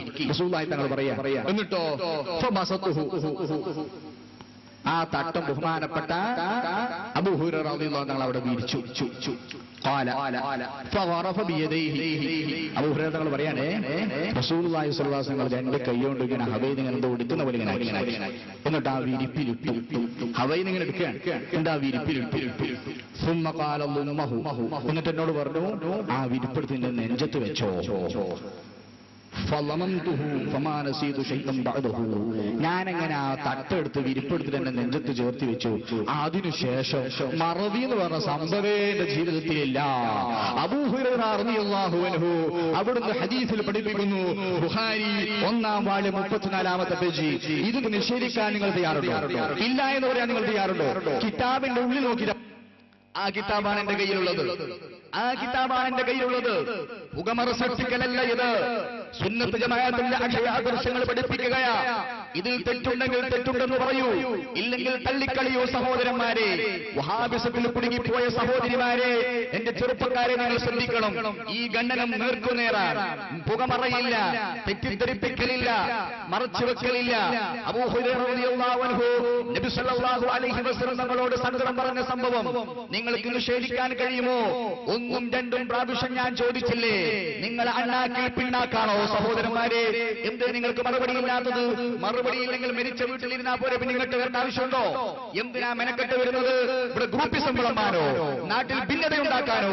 സുന്നത്ത് ജമാഅത്ത് പറയാൻ, ദീൻ പറയാൻ, അഹ്ലുസ് സുന്ന വൽ ജമാഅ പറയാൻ പഠിച്ചിട്ടുണ്ടെങ്കിൽ വരി സഹോദരന്മാരെ. ഗ്രൂപ്പിസം നമുക്ക് പിന്നെ ചർച്ച ചെയ്യാം, അതിവിടെ വിഷയമല്ല, അത് സംസാരിക്കാൻ നിങ്ങൾ വിളിച്ചിട്ടില്ല. ദീൻ പറയുക, സുന്നത്ത് ജമാഅത്ത് പറയുക, അതിനാ നിങ്ങൾ ക്ഷണിച്ചത്. പാണക്കാട് തങ്ങളെയും ഉള്ളാടത്തെ തങ്ങളെയും കാന്തപുരം ഉസ്താദിനെയും ശംസുൽ ഉലമയെയും അങ്ങോട്ടും ഇങ്ങോട്ടും വ്യക്തിഹത്യ നടത്തി തേജോപം ചെയ്തുകൊണ്ട് അവരുടെ ഇടയിൽ ഭിന്നത ഉണ്ടാക്കാനാണോ നിങ്ങൾ വിളിച്ചിട്ടുള്ളത്? ദീനിന്റെ കാര്യം പറയാൻ ആണത്തമില്ലേ? നിങ്ങളെ മൗലവി അല്ലെങ്കിൽ വേറെ മൗലവി ഉണ്ടോ? ഹുസൈൻ സലഫി ആയാലും നമുക്ക് പ്രശ്നമില്ല. ഈ ഹുസൈൻ സലഫിന്റെ കാര്യം പറഞ്ഞപ്പോ അദ്ദേഹത്തെ ബേജാറാ. ഞാൻ വെല്ലുവിളിച്ചിട്ടുണ്ട് ഭാരതെന്ന് പറഞ്ഞപ്പോ അദ്ദേഹത്തിന് ഭയങ്കര സങ്കടമായി പോയി. ഇയാൾക്ക് മറുപടി വരാൻ പറഞ്ഞ ഞാൻ ഹുസൈൻ സലഫിയൊക്കെ വന്നപ്പോഴുണ്ടോ, അപ്പൊ ഞാൻ കുറഞ്ഞു പോയില്ലേ, ഇയാൾ വലിയ ആളായി പോയല്ലോ. സങ്കടം മൗലവിക്ക്. നിങ്ങൾ എത്ര വലിയ മൗലവിനെ കൊണ്ടുവന്നാലും ഇവിടെ ജനങ്ങളെ മുമ്പിൽ വെച്ച് ഈ രാത്രി ഞാനിതാ ലൈറ്റ് ഇട്ടുകൊണ്ട് പ്രകാശമിട്ടുകൊണ്ട് ഇരുട്ടിലല്ല പറയുന്നത്, ഒളിച്ചെന്താ പറയുന്നത്? ഈ പറഞ്ഞതിനും മറുപടി ഉണ്ടെങ്കിലും പറയൂ സഹോദരന്മാരെ. അടുത്ത മാസത്തേക്ക് നീട്ടിവെക്കണ്ട, ഇപ്പോൾ തന്നെ നേരെ കടന്നു വരിക. ഇവിടെ ചെയറുണ്ട്, കസേരയുണ്ട്, വേണമെങ്കിൽ ഒരു ഗ്ലാസ് കട്ടൻ ചായയുണ്ട്, നമുക്ക് നടത്താലോ, സംസാരിക്കാലോ, നേർക്കുനേർ. ജനങ്ങൾക്ക് ഹക്ക് മനസ്സിലാകട്ടെ. ഇവിടെ വന്ന് ശബ്ദകോലാഹലം നടത്തിക്കൊണ്ട് ഇവിടെയുണ്ടോ അവിടെയുണ്ടോ ഏത് എന്നൊക്കെ പറഞ്ഞ് തെറ്റിദ്ധരിപ്പിക്കുകയില്ല. ദീനിന്റെ കാര്യം സംസാരിക്കുക. കിതാബുകളാണ് ഇവിടെ ഉള്ളത്, പണ്ഡിതന്മാർ പറഞ്ഞ കിതാബുകൾ. സംശയമുണ്ടെങ്കിൽ നിവാരണം നടത്താം. എല്ലാത്തിനും നമ്മൾ ഓക്കെയാണ്. അതുകൊണ്ട് മാന്യമായി പറയുന്നു, സുബ്ഹാനല്ലാഹ്. നിങ്ങൾ മനസ്സിലാക്കണം, ആരാധന എന്ന് പറയുന്ന വിഷയം അദ്ദേഹം എടുത്തിട്ട് ഒരുപാട് ചർച്ച ചെയ്തു. എന്താണ് ആരാധന? ഇമാം തിബിരി റളിയല്ലാഹു അൻഹു അവിടുത്തെ തഫ്സീർ തിബിരിയിൽ പറഞ്ഞ വ്യാഖ്യാനം, എന്നതിന്റെ വ്യാഖ്യാനം 1ഉം 2ഉം ഖണ്ഡനത്തിൽ ഞാൻ പറഞ്ഞു. മൗലവി എന്തേ നിങ്ങൾ മിണ്ടാത്തത്? എന്തേ അതിനെപ്പറ്റി പറയാത്തത്? ഒന്ന് ദയവ് ചെയ്തൊന്ന് കളിച്ചു. നിങ്ങളോട് ആരാധന എന്താണെന്നാണ് പറയാൻ വിഷയം പറഞ്ഞില്ലേ? ആരാധന എന്ന് എന്തിനാ പറയാ? അതിന് മറുപടി നിങ്ങൾ പറയണം, എന്നാലല്ലേ പിന്നെ ഞാൻ കണ്ടിട്ടുള്ളൂ. ബഹുമാനപ്പെട്ട ഇമാം തിബിരി റളിയല്ലാഹു അൻഹു അവിടുത്തെ തഫ്സീറിൽ അതിനെപ്പറ്റി ഞാൻ പറഞ്ഞിട്ടുണ്ട്. തഫ്സീർ തിബിരിയിൽ ബഹുമാനപ്പെട്ടവർ പറഞ്ഞിട്ടുണ്ട്, ആരാധന എന്ന് പറഞ്ഞാൽ അത് പരമമായ വണക്കമാണ്. ഇത് കിതാബാണ്, നിങ്ങളെ മാസികല്ല, കുടുംബ മാസികല്ല, കിതാബാണ്. സുന്നത്ത് ജമാഅത്തിന്റെയും മുസ്ലിമീങ്ങളെ കിതാബായി. ഇതെന്താ പറഞ്ഞത്? ലകല്ലാഹുമ്മ നഖ്ശഉ വനദില്ലു വനസ്തഖീനു ഇഖ്റാറൻ ലക യാ റബ്ബനാ ബിർറുബൂബിയത്തി ലാ ലിഗൈരിക്. അതിന് തഫ്സീർ കൊടുക്കുക. ഇയ്യാക നഅബുദു വ ഇയ്യാക നസ്തഈൻ. എന്താ തഫ്സീർ? അതായത് റബ്ബാണെന്ന് സമ്മതിച്ചുകൊണ്ട്, അല്ലാഹുവാണ് റബ്ബാണ് എന്ന് സമ്മതിച്ചുകൊണ്ടുള്ള വണക്കമാണ് പരമമായ വണക്കം. അതാണ് ആരാധന. ഇത് സമ്മതിക്കാതെയുള്ള വണക്കം അങ്ങേയറ്റത്തെ വണക്കമല്ലാത്തതിനാൽ ആരാധനയല്ല എന്ന് പറയുന്നത് ബഹുമാനപ്പെട്ട തിബിരി റളിയല്ലാഹു അൻഹു തഫ്സീർ തിബിരിയിലാ പറയുന്നത്. 1-ാം വാള്യം 69-ാമത്തെ പേജ് നിങ്ങൾക്ക് കാണണോ? വന്നേരം തന്നെ വരാലോ. അറിയുന്നവരുടെ കടന്നു വരൂ. ഇതിനെ നിഷേധിക്കാൻ തയ്യാറാണോ? ഇമാം തിബിരി റളിയല്ലാഹു അൻഹു അവിടുത്തെ തഫ്സീർ തിബിരിയിലല്ലേ പറയുന്നത്. എന്നിട്ട് എന്തിനാ മുസ്ലിമീങ്ങളെ കാഫിറാകണം? എന്തിനാ മുസ്ലിമീങ്ങളെ ശിർക്കിലേക്ക് വിളി? എന്തൊരു സങ്കടം സഹോദരന്മാരെ. അന്നും ഞാൻ വിളിച്ചു, കടന്നു വരൂ. ഇപ്പോഴും വിളിക്കുന്ന തഫ്സീർ തിബിരിയാണ് എന്റെ കയ്യിലുള്ളത്. ഇമാം തിബിരി തങ്ങൾ നിർവചനം കൊടുക്കുന്നു. ഇതിലെന്തേ നിങ്ങൾക്ക് സമ്മതിക്കാൻ മതി? ഇതിനെപ്പറ്റി നിങ്ങൾക്ക് സംസാരിക്കാനില്ലേ? ഇതിനെപ്പറ്റി നിങ്ങൾക്ക് പരാമർശിക്കാനില്ലേ? എന്നിട്ട് കുറഞ്ഞ സമയം മാത്രമേ ഉള്ളൂ പെർമിഷൻ എന്ന് പറഞ്ഞ് ആ കുറഞ്ഞ സമയത്ത് ദീൻ പറയാതെ വീണ്ടും വീണ്ടും സയ്യിദന്മാരെയും ഗ്രൂപ്പിസത്തെ പറ്റി ഇങ്ങനെ പറഞ്ഞു പിന്നാക്കുക. സുബ്ഹാനല്ലാഹ്.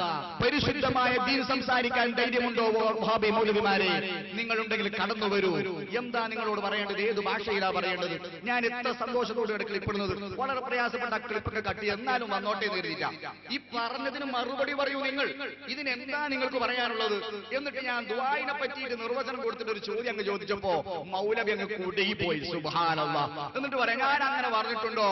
ഞാൻ അങ്ങനെ പറഞ്ഞെങ്കിലല്ലേ ഇങ്ങനെ പറയേണ്ടതുള്ളൂ. കുറച്ചൊക്കെ ഓതിപ്പടിക്കണം കേട്ടോ. ഞാൻ മർക്കസിൽ 2 കൊല്ലം പഠിച്ചതിനും ദർസിൽ 8 കൊല്ലം പഠിച്ചതിനും മൂപ്പർക്ക് വല്ലാത്ത പരാതി. എടോ, ഇത് പഠിച്ചിട്ട് വന്നതാ. 8-10 കൊല്ലം ഉസ്താദിന് ദർസിൽ ഓതി, 2 കൊല്ലം വലിയോറ വേങ്ങര ദാറുൽ മാരിഫിൽ പഠിച്ച് സൈനി ബിരുദമെടുത്ത് ശേഷം 2 കൊല്ലം മർക്കസിൽ പഠിച്ച് സഖാഫിയായിട്ടാ വന്നത്. നിങ്ങളെ പോലെ കൈക്കോട്ട് കൊത്തു നിർത്തുന്നു, കല്ല് കൊത്തുന്ന ഗോറയിൽ നിന്നും ഹോട്ടലിൽ നിന്ന് ഗ്ലാസ് നിർത്തുന്ന ബാലുശ്ശേരി വന്നതുപോലെ വന്നതല്ല. പഠിച്ചിട്ട് തന്നെയാ വന്നത്. അതുകൊണ്ടാ വെല്ലുവിളിക്കുന്നത്. പണ്ഡിതനായി ചമയുകയല്ല. ഉണ്ടെങ്കിൽ കടന്നു വരുമെന്ന് വിളിക്കുന്നത് അതുകൊണ്ടാ. ഇവിടുത്തെ ഹോട്ടലുകാരെ വിളിക്കോ, കടക്കാര് വിളിക്കോ, മറ്റു കച്ചവടക്കാർ വിളിക്കോ, ആരെങ്കിലും അങ്ങനെ വിളിക്കോ? നിങ്ങൾ വിളിക്കോ? ഇല്ല. എന്തുകൊണ്ടാ? നിങ്ങൾക്ക് ഇല്ല, തീരെയില്ല. അതുകൊണ്ട് ഞാൻ ചോദിക്കുന്നു, 14 നൂറ്റാണ്ടിലും നബി സല്ലല്ലാഹു അലൈഹി വസല്ലമയുടെ കാലം മുതൽക്ക് 14 നൂറ്റാണ്ടിലും അല്ലാഹു അല്ലാത്തവരെ വിളിച്ചു പ്രാർത്ഥന തേടിയത് രേഖാമൂലം ഞാൻ ഇവിടെ വായിച്ചു കേൾപ്പിച്ചു. ഒരക്ഷരം മലയാള ഭാഷയിൽ നിങ്ങൾ സംസാരിച്ചിട്ടില്ല. നിങ്ങൾക്ക് ഖിയാമത്ത് നാൾ വരെ കഴിയില്ല എന്ന് ഉറപ്പുണ്ട്. അതുകൊണ്ട് തന്നെ വിശദീകരിച്ചത്. ദുആഇനെ പറ്റി വിശദീകരിച്ച മൂപ്പർ കുഴങ്ങിപ്പോയി. നിങ്ങൾ കുഴങ്ങുന്ന സംഭവം ഇനി എത്ര വരാനുണ്ട് സഹോദരന്മാരെ? 14 നൂറ്റാണ്ടിലും ആ കഴിഞ്ഞ ഡിസ്ക് ഒന്ന് എടുത്തു നോക്കൂ സഹോദരന്മാരെ. സുബ്ഹാനല്ലാഹ്. ഇടക്കിടക്ക് സുബ്ഹാനല്ലാഹ് പറയുമ്പോൾ മൂപ്പർക്ക് വല്ലാത്ത കുഴപ്പം. കാരണം സുബ്ഹാനല്ലാഹ് ദിക്റാണോ, ദിക്റോൽക്ക് പറ്റൂലാലോ. പിന്നെന്താ പറയേണ്ടത്? പിന്നെ നിന്റെ പേരാ പറയേണ്ടത്. സുബ്ഹാനല്ലാഹ് എന്ന് പറഞ്ഞൂടെ? എന്തെല്ലാം ദേഷ്യം നിങ്ങൾ വെച്ച് കെട്ടുന്നത്. ഞാൻ പറഞ്ഞ കാര്യത്തിന് മറുപടി പറയൂ മൗലവി.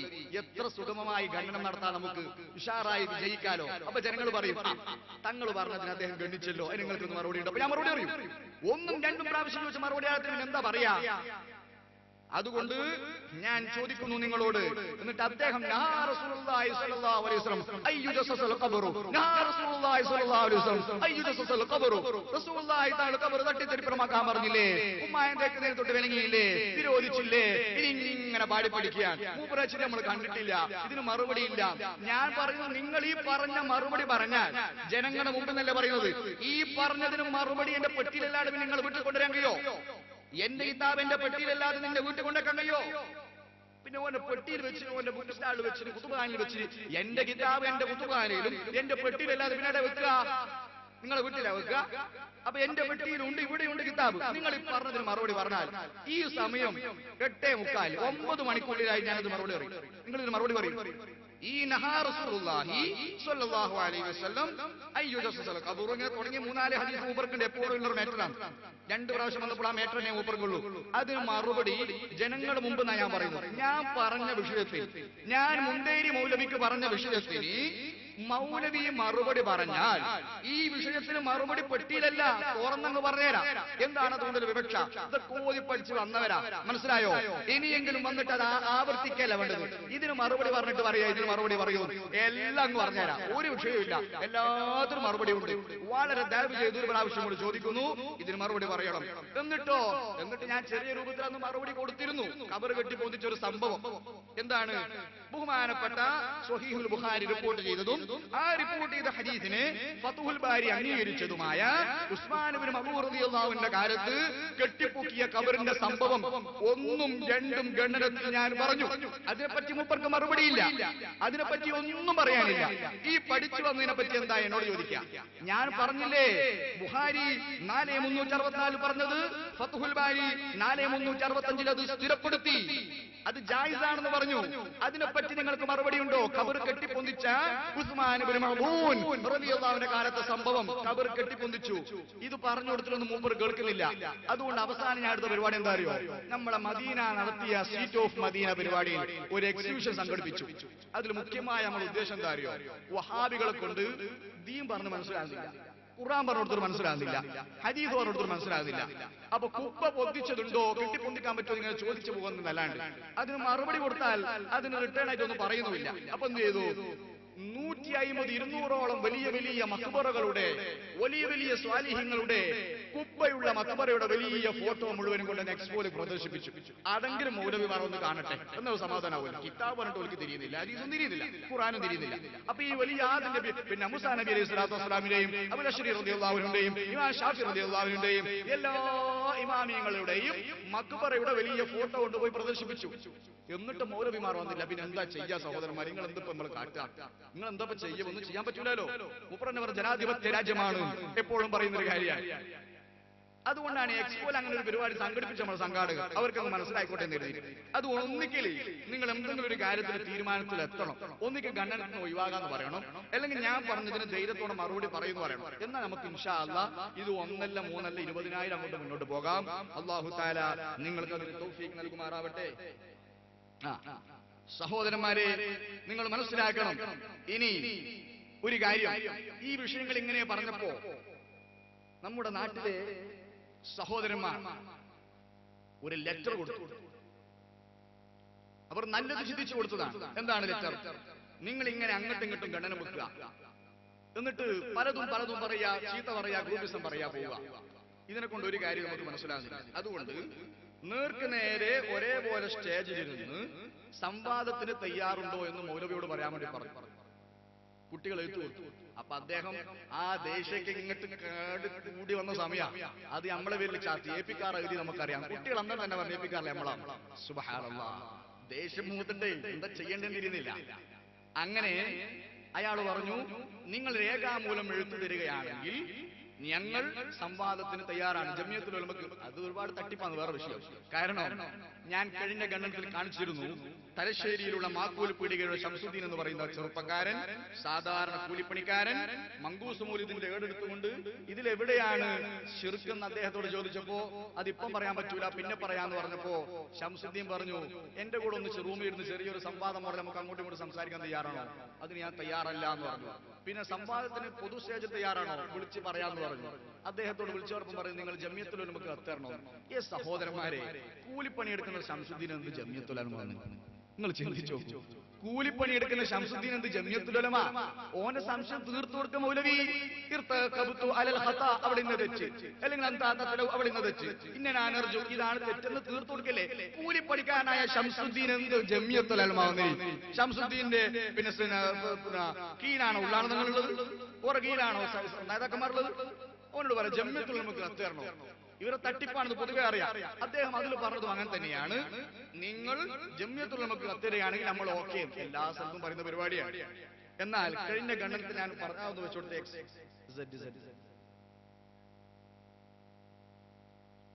മങ്കൂസ് മൗലിദും ശറഫൽ അനാമും ഖസീദത്തുൽ ബുർദയും ആരംഭ റസൂലുള്ളാഹി സ്വല്ലല്ലാഹു അലൈഹി വസല്ലം തങ്ങളുടെ മദ്ഹ് പറയുന്ന അത്തരം മൗലിദുകൾ മുഴുവനും അത് ശിർക്കാണെന്ന് തെളിയിക്കാൻ ധൈര്യമുള്ള ആൺകുട്ടികളുള്ള തറവാട്ടിൽ പറഞ്ഞ ആൺകുട്ടിയുണ്ടോ? ഞാൻ നിങ്ങളെ വെല്ലുവിളിക്കുന്നു. ധൈര്യമുണ്ടെങ്കിൽ ഗണ്ണന മണ്ഡലം നടത്താതെ ഒരേ വേദിയിലിരിക്കാൻ മടക്കര, ഒരേ വേദിയിലിരുന്ന് സംവാദം നടത്താൻ ധൈര്യമുണ്ടോ വഹാബികളെ? ഞാൻ നിങ്ങളെ വെല്ലുവിളിക്കുന്നു. കണ്ണൂർ ജില്ലയിലുള്ള വാരത്ത് മുഖാമുഖം വേദിയിൽ ഹുസൈൻ സലഫിയെ ഞാൻ വെല്ലുവിളിച്ചിട്ടുണ്ട്. ഞാൻ അവിടെ വെച്ച് വെല്ലുവിളിച്ചു. ഖസീദത്തുൽ ബുർദ ശിർക്കുണ്ടെന്ന് തെളിയിക്കാൻ തയ്യാറാണോ? ഇന്നും ഹുസൈൻ സലഫി വന്നിട്ടില്ല. നിങ്ങൾക്ക് ആണത്തമുണ്ടെങ്കിൽ ഞങ്ങളോട് പറയൂ. മടക്കര ഒരേ വേദിയിൽ ഇരിക്കുക നമുക്ക്. എന്നിട്ട് നിങ്ങളും പറയാം, നമ്മളും പറയാ. കിതാബും ഹദീസും ഖുർആനും കാണിക്കുക. ജനങ്ങൾക്ക് സത്യം മനസ്സിലാകട്ടെ. കുറെ അങ്ങോട്ടും ഇങ്ങോട്ടും പറഞ്ഞതിനെ കൊണ്ട് കാര്യമില്ലല്ലോ. ഒരേ വേദിയിൽ നമുക്ക് ഇന്ന് ചർച്ച ചെയ്യാം. ധൈര്യമുണ്ടെങ്കിൽ അടുത്ത വരവിന് മറുപടി പറയണോ? ഉണ്ടെങ്കിൽ ഉണ്ടെന്ന് പറയണോ? കയ്യിലെങ്കിൽ നമുക്ക് കഴിയില്ല. ഇത് എല്ലാ ഗണ്ണനത്തിലും ഞങ്ങൾ പറയാനുള്ളതാണ്. ഒരുപാട് ക്ഷണിക്കാറുണ്ട്, ഒരു വരാറില്ല. കഴിഞ്ഞ ഗണത്തിൽ പറഞ്ഞ ക്ലിപ്പിംഗ് അതിനെ നിഷേധിക്കുമെന്ന് എഴുതിയിട്ട് ഞാൻ ക്ലിപ്പിംഗ് ഇട്ടത്. എന്നാൽ ഈ ജനങ്ങളെ സാക്ഷി നിർത്തി, ഈ മടക്കരയെ സാക്ഷി നിർത്തി നിങ്ങളോട് ഞാൻ ചോദിക്കുന്നു, ആ മടക്കരയുള്ള സുഹൃത്തുക്കൾ സംവാദത്തിന് തയ്യാറാണോ എന്ന് നിങ്ങളോട് ചോദിച്ചപ്പോൾ ജംഇയ്യത്തുൽ ഉലമക്ക് നിങ്ങൾ കത്ത് തരികയാണെങ്കിൽ അവർ തീരുമാനിക്കുമെന്ന് നിങ്ങൾ പറഞ്ഞ അടിസ്ഥാനത്തിൽ ഈ ജനങ്ങളെ സാക്ഷി നിർത്തിക്കൊണ്ടിതാ ഒറിജിനൽ സംഘടനയുടെ ലെറ്റർ പേഡിൽ നിങ്ങൾക്കുള്ള കത്ത് തയ്യാർ ചെയ്യപ്പെട്ടിരിക്കുന്നു. ഈ നാട്ടിലുള്ള മുജാഹിദ് പ്രസ്ഥാനത്തിലെ ചെറുപ്പക്കാരെ ഞാനിതാ സ്വാഗതം ചെയ്യുന്നു, സഹർഷം ക്ഷണിക്കുന്നു. ഈ ലെറ്റർ നിങ്ങൾ വാങ്ങിക്കൊണ്ടുപോവുക. എന്നിട്ട് നമുക്ക് സംവാദം നടത്താൻ മടക്കരയുള്ള വിശ്വാസികളെ സാക്ഷി നിർത്തിക്കൊണ്ട്, ഈ സദസ്സിനെ സാക്ഷി നിർത്തിക്കൊണ്ട് ഞാൻ വെല്ലുവിളിക്കുന്നു. നിങ്ങൾക്കുള്ള കത്ത് തയ്യാർ ചെയ്യപ്പെട്ടിട്ടുണ്ട്. എത്രയും പെട്ടെന്ന് വന്ന് ഈ കത്ത് വാങ്ങുക. വരൂ, മുജാഹിദിന്റെ പ്രവർത്തകരെ ക്ഷണിക്കരുത്. വരൂ, വഴിമാറിക്കൊണ്ടു വരൂ. നിങ്ങൾ സംവാദം നേർക്കുനേരെ ഇരുന്നു കൊണ്ട് ദീനിന്റെ കാര്യങ്ങൾ സംസാരിക്കുക. വരൂ, ധൈര്യമുള്ളവരുണ്ടെങ്കിൽ വരും. നിങ്ങൾക്കുള്ള കത്താണ് ജംഇയ്യത്തുൽ ഉലമക്ക് തന്നെ എഴുതി വെച്ചിരിക്കുന്നു. ഇതാ ഈ കത്ത് നിങ്ങൾക്ക് ഇപ്പം വരാൻ മനസ്സില്ലെങ്കിൽ ഇവിടെ തന്നെ വെക്കുന്നു. കഴിയുന്നതിന്റെ ഇടയിൽ വന്ന് വാങ്ങണം. ഇൻഷാ അല്ലാഹ്. ഇനി മടിയുണ്ടെങ്കിൽ രഹസ്യമായിട്ട് വാങ്ങിക്കോളൂ കേട്ടോ. രഹസ്യമായിട്ട് വാങ്ങുന്നു നമുക്ക് പരസ്യമായിട്ട്. അപ്പോ അതാണ് ഹക്ക് മനസ്സിലാക്കുക. നിങ്ങൾ വിചാരിച്ചത് രണ്ട് ശബ്ദം കിട്ടും, ഭയങ്കര ശബ്ദത്തിൽ അങ്ങ് പറഞ്ഞ് എന്നൊക്കെ പറഞ്ഞ് നമ്മളങ്ങോട്ട് ഓടിക്കൊണ്ടില്ലേ? ഇൻഷാ അല്ലാഹ് അല്ലാഹു സുബ്ഹാനഹു വ തആല നല്ലത് മനസ്സിലാക്കാനുള്ള തൗഫീഖ് അല്ലാഹു നമുക്ക് നൽകുമാറാവട്ടെ. സഹോദരന്മാരെ, നിങ്ങൾ മനസ്സിലാക്കുക, നമ്മുടെ നാട്ടിൽ നമ്മൾ തമ്മിലുള്ള പ്രശ്നം എന്താണ്? ദീനിന്റെ പ്രശ്നമാണ്. മറ്റു സംഘടനാപരമായ ശാഖാപരമായ പ്രശ്നമാണ്. അത് ഞങ്ങൾ തമ്മിൽ പറഞ്ഞു തീർത്തോളൂ. അത് നിങ്ങൾ ഇടപെടേണ്ടതില്ല, നിങ്ങൾ അതിനെപ്പറ്റി സംസാരിക്കേണ്ടതില്ല. നിങ്ങളോട് ആ വിഷയം ചർച്ചയ്ക്ക് ആവശ്യപ്പെട്ടിട്ടില്ല. ദീനിന്റെ വിഷയം തറാവീഹ്, ഖുനൂത്ത്, തവസ്സുൽ ഇസ്തിഗാസ, മരിച്ചവർക്കുള്ള പ്രാർത്ഥന, നിസ്കാരത്തെ അല്ലാഹുവിനെ വിളിച്ച് നിസ്കാരത്തിലുള്ള മറ്റു കർമ്മങ്ങൾ അല്ലാഹുവിനെ വിളിച്ച് പ്രാർത്ഥിക്കൽ, ഇങ്ങനത്തെ വിഷയത്തിൽ നമുക്ക് സംസാരിക്കാം. സംഘടന നമ്മൾ പറഞ്ഞു തീർത്തോളൂ. അത് നമ്മൾ പറഞ്ഞു തീർക്കാൻ പറ്റുന്ന പ്രശ്നമേ ഉള്ളൂ. മാത്രമല്ല, നമ്മളെ ദീനിന്റെ വിഷയത്തിൽ ഒരേ ഒരു ചാനൽ മാത്രം തന്നെയാണ്. അതുകൊണ്ട് ഒരിക്കൽ കൂടി പറയുന്നു, പരിശുദ്ധ ദീനിന്റെ കാര്യം പറയാനുണ്ടെങ്കിൽ ഇനി വരുന്ന മൗലവി അതിലൂന്നി സംസാരിക്കണം എന്ന് ഈ നാട്ടുകാരെ സാക്ഷി നിർത്തി ഞാൻ പറയുന്നു. അതല്ലാതെ സമയപ്പോക്ക് ഇവിടെ നടക്കുകയില്ല എന്നുകൂടി ഓർമ്മപ്പെടുത്തുന്നു. ഇനി സഹോദരന്മാരെ, നിങ്ങൾ മനസ്സിലാക്കണം, അല്ലാഹു സുബ്ഹാനഹു വ തആലക്ക് കയ്യും കാലുമുള്ള വിശ്വാസം വളരെ ഗൗരവത്തോടെ മനസ്സിലാക്കണം. അല്ലാഹു തആലക്ക് കയ്യും കാലുമുള്ള വിശ്വാസം, ആ കയ്യും കാലുമുള്ള വിശ്വാസത്തിൽ ഇവിടെ അല്ലാഹു തആലക്ക് കൈയുണ്ട്, അല്ലാഹു തആലക്ക് കാലുണ്ട്, മുഖമുണ്ട് എന്ന് പറഞ്ഞിട്ട് ഇവിടെ വന്ന പ്രഭാഷകൻ കളിയാക്കിയില്ലേ? അല്ലാഹുവിനെ കളിയാക്കിയില്ലേന്നാ ഞാൻ ചോദിക്കുന്നത്. അല്ലാഹുവെ എങ്ങനെയാ കളിയാക്കാൻ സാഹചര്യം ഉണ്ടായത്? ഞങ്ങൾ വെറുതെ കളിയാക്കിയതാണോ? നിങ്ങൾ അല്ലാഹു തആലക്ക് കൈയും, അല്ലാഹു തആലക്ക് കാലും, അല്ലാഹു തആലക്ക് മുഖവും, അല്ലാഹു തആലക്ക് ചന്തിയും ഊരയും അവയവങ്ങളുള്ളവരാണെന്ന് പറഞ്ഞപ്പോ അത് ജനങ്ങളെ മുമ്പിൽ പറഞ്ഞു കൊടുക്കുമ്പോൾ പിന്നെ അങ്ങനെയല്ലാതെ പിന്നെന്താ പറയാ? അല്ലാഹു തആലനെ പറ്റി മുജാഹിദ് എന്തോ എഴുതിയിട്ടുണ്ട്, അങ്ങനെയാണ്, അങ്ങനെ പറയാ. അല്ലാഹു തആല പറ്റി മുജാഹിദ് എന്തോ എഴുതിയിട്ടുണ്ട്, അത് എന്താ നമുക്ക് പറഞ്ഞുകൂടാ, അത് അങ്ങനെയാണ് പറയാ. നിങ്ങൾ എഴുതിയതെന്തോ അതാണ് പറയുക, നിങ്ങൾ എഴുതിയതെന്തോ അതാണ് കാണിച്ചു കൊടുക്കുക. അത് കാണിച്ചു കൊടുത്തപ്പോ അല്ലാഹുവിനെ കളിയാക്കുന്നത് കണ്ടോ? നിങ്ങൾ അങ്ങനെ എഴുതിയത് കൊണ്ടല്ലേ ഞങ്ങളത് പരാമർശിക്കേണ്ടി വന്നത്? അല്ലെങ്കിൽ ആ വിഷയമുണ്ടോ? നിങ്ങളെ എം എം അക്ബർ മൗലവി അള്ളാഹുവിന്റെ മുഖം ഒഴികെ ബാക്കിയൊക്കെ നശിച്ചു പോകുമെന്ന് പ്രസംഗിച്ചത് കൊണ്ടല്ലേ ക്രിസ്ത്യാനി ഗണ്ണിക്കേണ്ടി വന്നത്. അപ്പൊ നിങ്ങൾ ആ രൂപത്തിൽ ഉണ്ടാക്കി വെച്ച കുഴപ്പം ഖുർആൻ എന്താ പറഞ്ഞത്? ലൈസ കമിസ്ലിഹി ശൈഉൻ വഹുവ സമീഉൽ ബസീർ. അള്ളാഹു എന്ന് പറഞ്ഞാൽ നിങ്ങളിൽ ആരെ പോലെയുമല്ല എന്ന് ഖുർആൻ പഠിപ്പിക്കുമ്പോ നിങ്ങൾ അങ്ങനെയല്ല, നിങ്ങളെ പോലെ തന്നെയാണെന്ന് പഠിപ്പിക്കുകയാണ്. അപ്പൊ അതിനെ നമ്മൾ റദ്ദ് ചെയ്യുന്നു. അത് കളിയാക്കലല്ല സഹോദരന്മാരെ. ഞാൻ ചോദിക്കട്ടെ, നിങ്ങൾ പറയുന്നു അള്ളാഹു തആലക്ക് ആകൃതി എന്ന് നമ്മൾ പറഞ്ഞിട്ടില്ല, നിങ്ങൾ പറയുന്നല്ലേ? എന്നാൽ ഒരിക്കൽ കൂടി ഞാൻ കാണിക്കട്ടെ. മുമ്പ് കാണിച്ചത് എന്തിനാ ഇത് വെറുതെ ആവർത്തിക്കുന്നു? എന്തെല്ലാം വിഷയങ്ങൾ സംസാരിക്കാനുണ്ട്. ഇതാ അള്ളാഹുവിനെ നിരാകാരനായി ചിത്രീകരിച്ചത് സലഫി പണ്ഡിതരുടെ ആദർശങ്ങൾക്ക് വിരുദ്ധമാണ്. നിങ്ങളുടെ മുജാഹിദ് പണ്ഡിത സഭയുടെ സംസ്ഥാന വൈസ് പ്രസിഡന്റ് എന്ന് പറഞ്ഞാൽ അള്ളാഹിനെ നിരാകാരനായി ചിത്രീകരിക്കാൻ പാടില്ല എന്ന് പറഞ്ഞാൽ അള്ളാഹ്ക്ക് ആകൃതി ഉണ്ടെന്ന് പറയണം. അള്ളാഹു തആലക്ക് ആകൃതി ഉണ്ടെന്ന് പറയണം നിങ്ങൾ പഠിപ്പിച്ചില്ലേ? ഇത് ആ പുസ്തകത്തിലല്ലേ പഠിപ്പിക്കുന്നത്? ഇതല്ലേ ഞങ്ങൾ കാണിച്ചിട്ടുള്ളൂ. നിങ്ങൾ ആകൃതി ഉണ്ടെന്ന് പറഞ്ഞല്ലേ ഞങ്ങൾ കാണിച്ചത്? അത് കളിയാക്കലാണോ? സുബ്ഹാനല്ലാഹ്. ആ വിഷയം കാണിക്കുമ്പോൾ മുമ്പ് അങ്ങോട്ട് കൊള്ളുകയാണ്. എന്നിട്ട് മൗലവി പറയുന്നത് എന്താ അറിയോ? നമ്മളെ സംബന്ധിച്ചിടത്തോളം, മുജാഹിദിനെ സംബന്ധിച്ചിടത്തോളം അള്ളാഹിന്റെ കാലെന്ന് പറഞ്ഞാൽ അവിടെ നിൽക്കും, അള്ളാഹുവിന്റെ കൈ എന്ന് പറഞ്ഞാൽ അവിടെ നിൽക്കും, അള്ളാഹുവിന്റെ മുഖം എന്ന് പറഞ്ഞാൽ അവിടെ നിൽക്കും. അവിടെ നിൽക്കുക, പിന്നെ അങ്ങോട്ട് പോവില്ല. അതൊന്ന് പറഞ്ഞു അദ്ദേഹം പറയട്ടെ. മുജാഹിദുകളെ സംബന്ധിച്ചിടത്തോളം ഖുർആനിന്റെ വ്യാഖ്യാനമാകുന്ന ഹദീസില് അള്ളാന്റെ കൈ എന്ന് പറഞ്ഞാൽ അവിടെ നിൽക്കും, അതിനപ്പുറത്തേക്ക് പോവില്ല. ഇല്ല, ഒരിക്കലും പോവില്ല. അള്ളാഹുവിന്റെ കാലെന്ന് പറഞ്ഞാൽ അവിടെ നിൽക്കും, അതിനെ വിശദീകരിക്കാൻ പോവില്ല. അള്ളാഹിന്റെ കൈ എന്ന് പറഞ്ഞാൽ അവിടെ വെക്കും. എവിടെ വെക്കും? കൈ എന്ന് പറഞ്ഞിട്ട് നിൽക്കും. അല്ലേ? നിങ്ങൾ പറയുമ്പോൾ ശ്രദ്ധിക്കണം. മൗലവിമാർ ആഫീസിൽ നിന്ന് കയറൂരി വിടുമ്പോൾ പറയണം, ഇതേ പറയാൻ പറ്റുട്ടോ, വേറെ കൂടുതൽ പറയാൻ പാടില്ല, ആദ്യം പറയണമായിരുന്നു. എന്നാൽ നിങ്ങളുടെ സക്കരിയ സലാഹി എന്ന് പറയുന്ന മനുഷ്യൻ എന്താ പറയുന്നത്?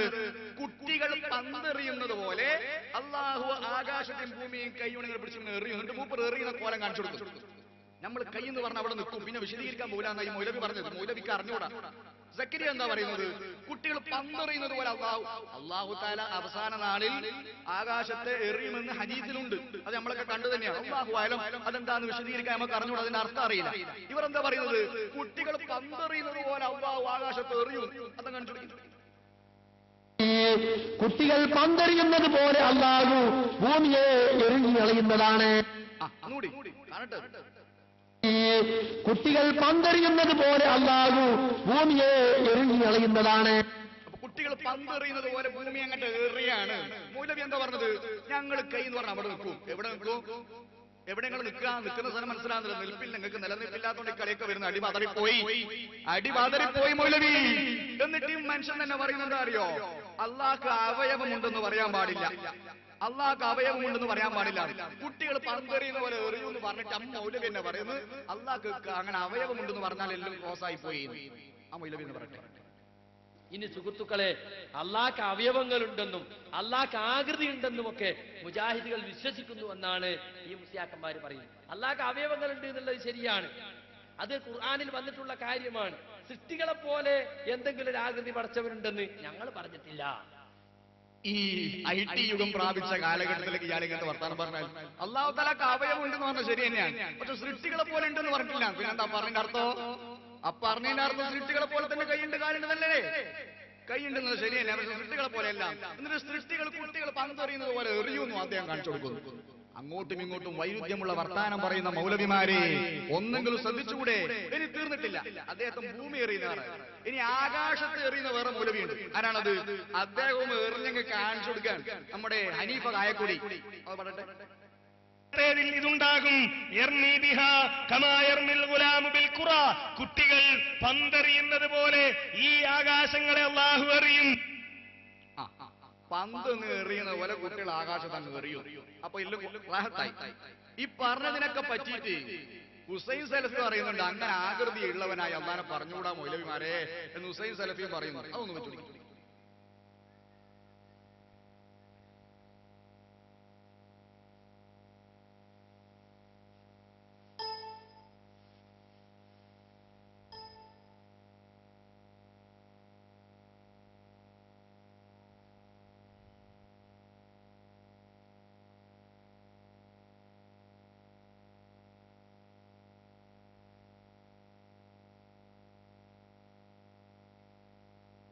ശബ്ദമില്ലേ?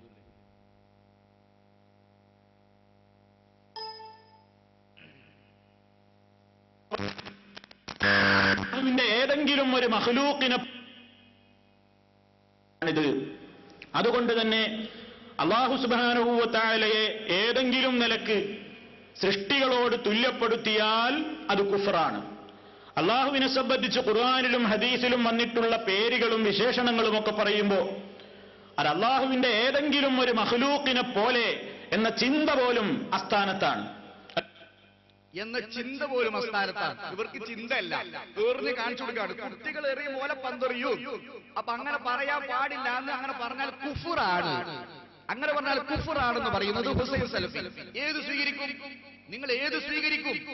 ഇനി വേറൊരാളുണ്ട്, നമ്മളെ ബാലു, മുജാഹിദ് ബാലുശ്ശേരി. നിങ്ങൾക്ക് നല്ലോണം പരിചയമുള്ള ആളാണ്. അദ്ദേഹത്തിന് വരാനുണ്ട് ഒരുപാട് മാസ്റ്റർ പീസ് ഒക്കെ. മുജാഹിദ് ബാലുശ്ശേരി പറയാൻ എന്താ അറിയോ? അല്ലാഹു തആല ആകാശത്തിലായതുകൊണ്ടല്ലേ നമ്മൾ ദ്വാരക്കുമ്പോ ഇങ്ങനെ ദ്വാരക്കുന്നത്. എല്ലായിടത്തും ആണെങ്കിൽ ഇങ്ങനെയല്ലേ? അള്ളാഹു എല്ലായിടത്താണെങ്കിൽ ഇങ്ങനെയല്ലേ? ആകാശത്തുള്ളതുകൊണ്ടല്ലേ ഇങ്ങനെ ആക്കുന്നത്? അതൊന്ന് കാണിച്ചു കൊടുക്കുക, അപ്പൊ തിരിയും ഏതുപോലെയാണ്.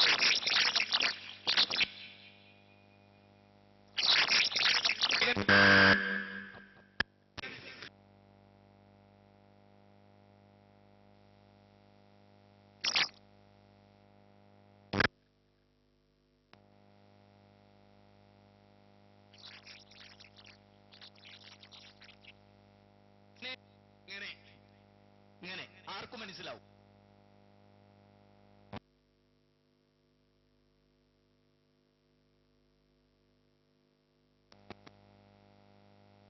അല്ല ആകാശത്തിലായതുകൊണ്ട് എങ്ങനെ? അല്ലെ പിന്നെ എല്ലായിടത്തിലും ആണ് ഇങ്ങനല്ലേ? ഇങ്ങനെ ഇങ്ങനെ ഇങ്ങനെ ആർക്കും മനസ്സിലാവും.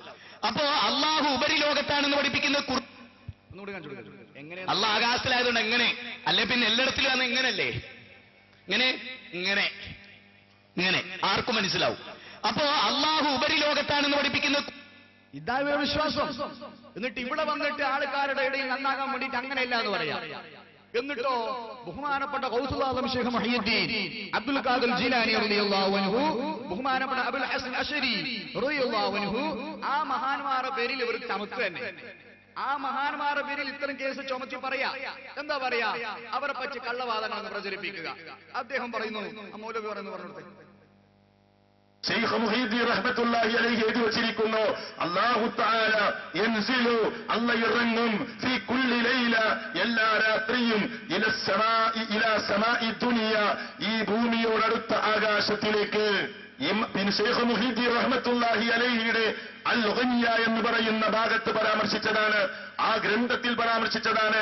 അതിന്റെ രൂപം നമുക്കറിയോ? എങ്ങനെ അല്ലാഹു ഇറങ്ങാൻ നമുക്കറിയോ? കൈഫ ശാഅ, അവൻ ഉദ്ദേശിച്ചതുപോലെയാണ്. നമുക്കത് വിശദീകരിക്കാൻ.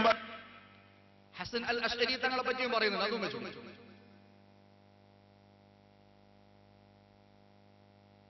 നശിച്ചു പോകും, അവ മുഖം മാത്രം ബാക്കിയാവും എന്നൊക്കെ പറഞ്ഞ് നാടകം കളിക്കേണ്ട ആവശ്യമില്ല.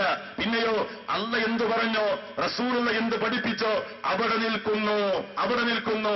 പോരാ, അൽ ഇബാനത്തു അൻ ഉസൂലി ദിയാന എന്ന് പറയുന്ന അബുൽ ഹസൻ അൽ അശ്അരിയുടെ ഗ്രന്ഥത്തിൽ കൃത്യമായി വിശദീകരിച്ചു.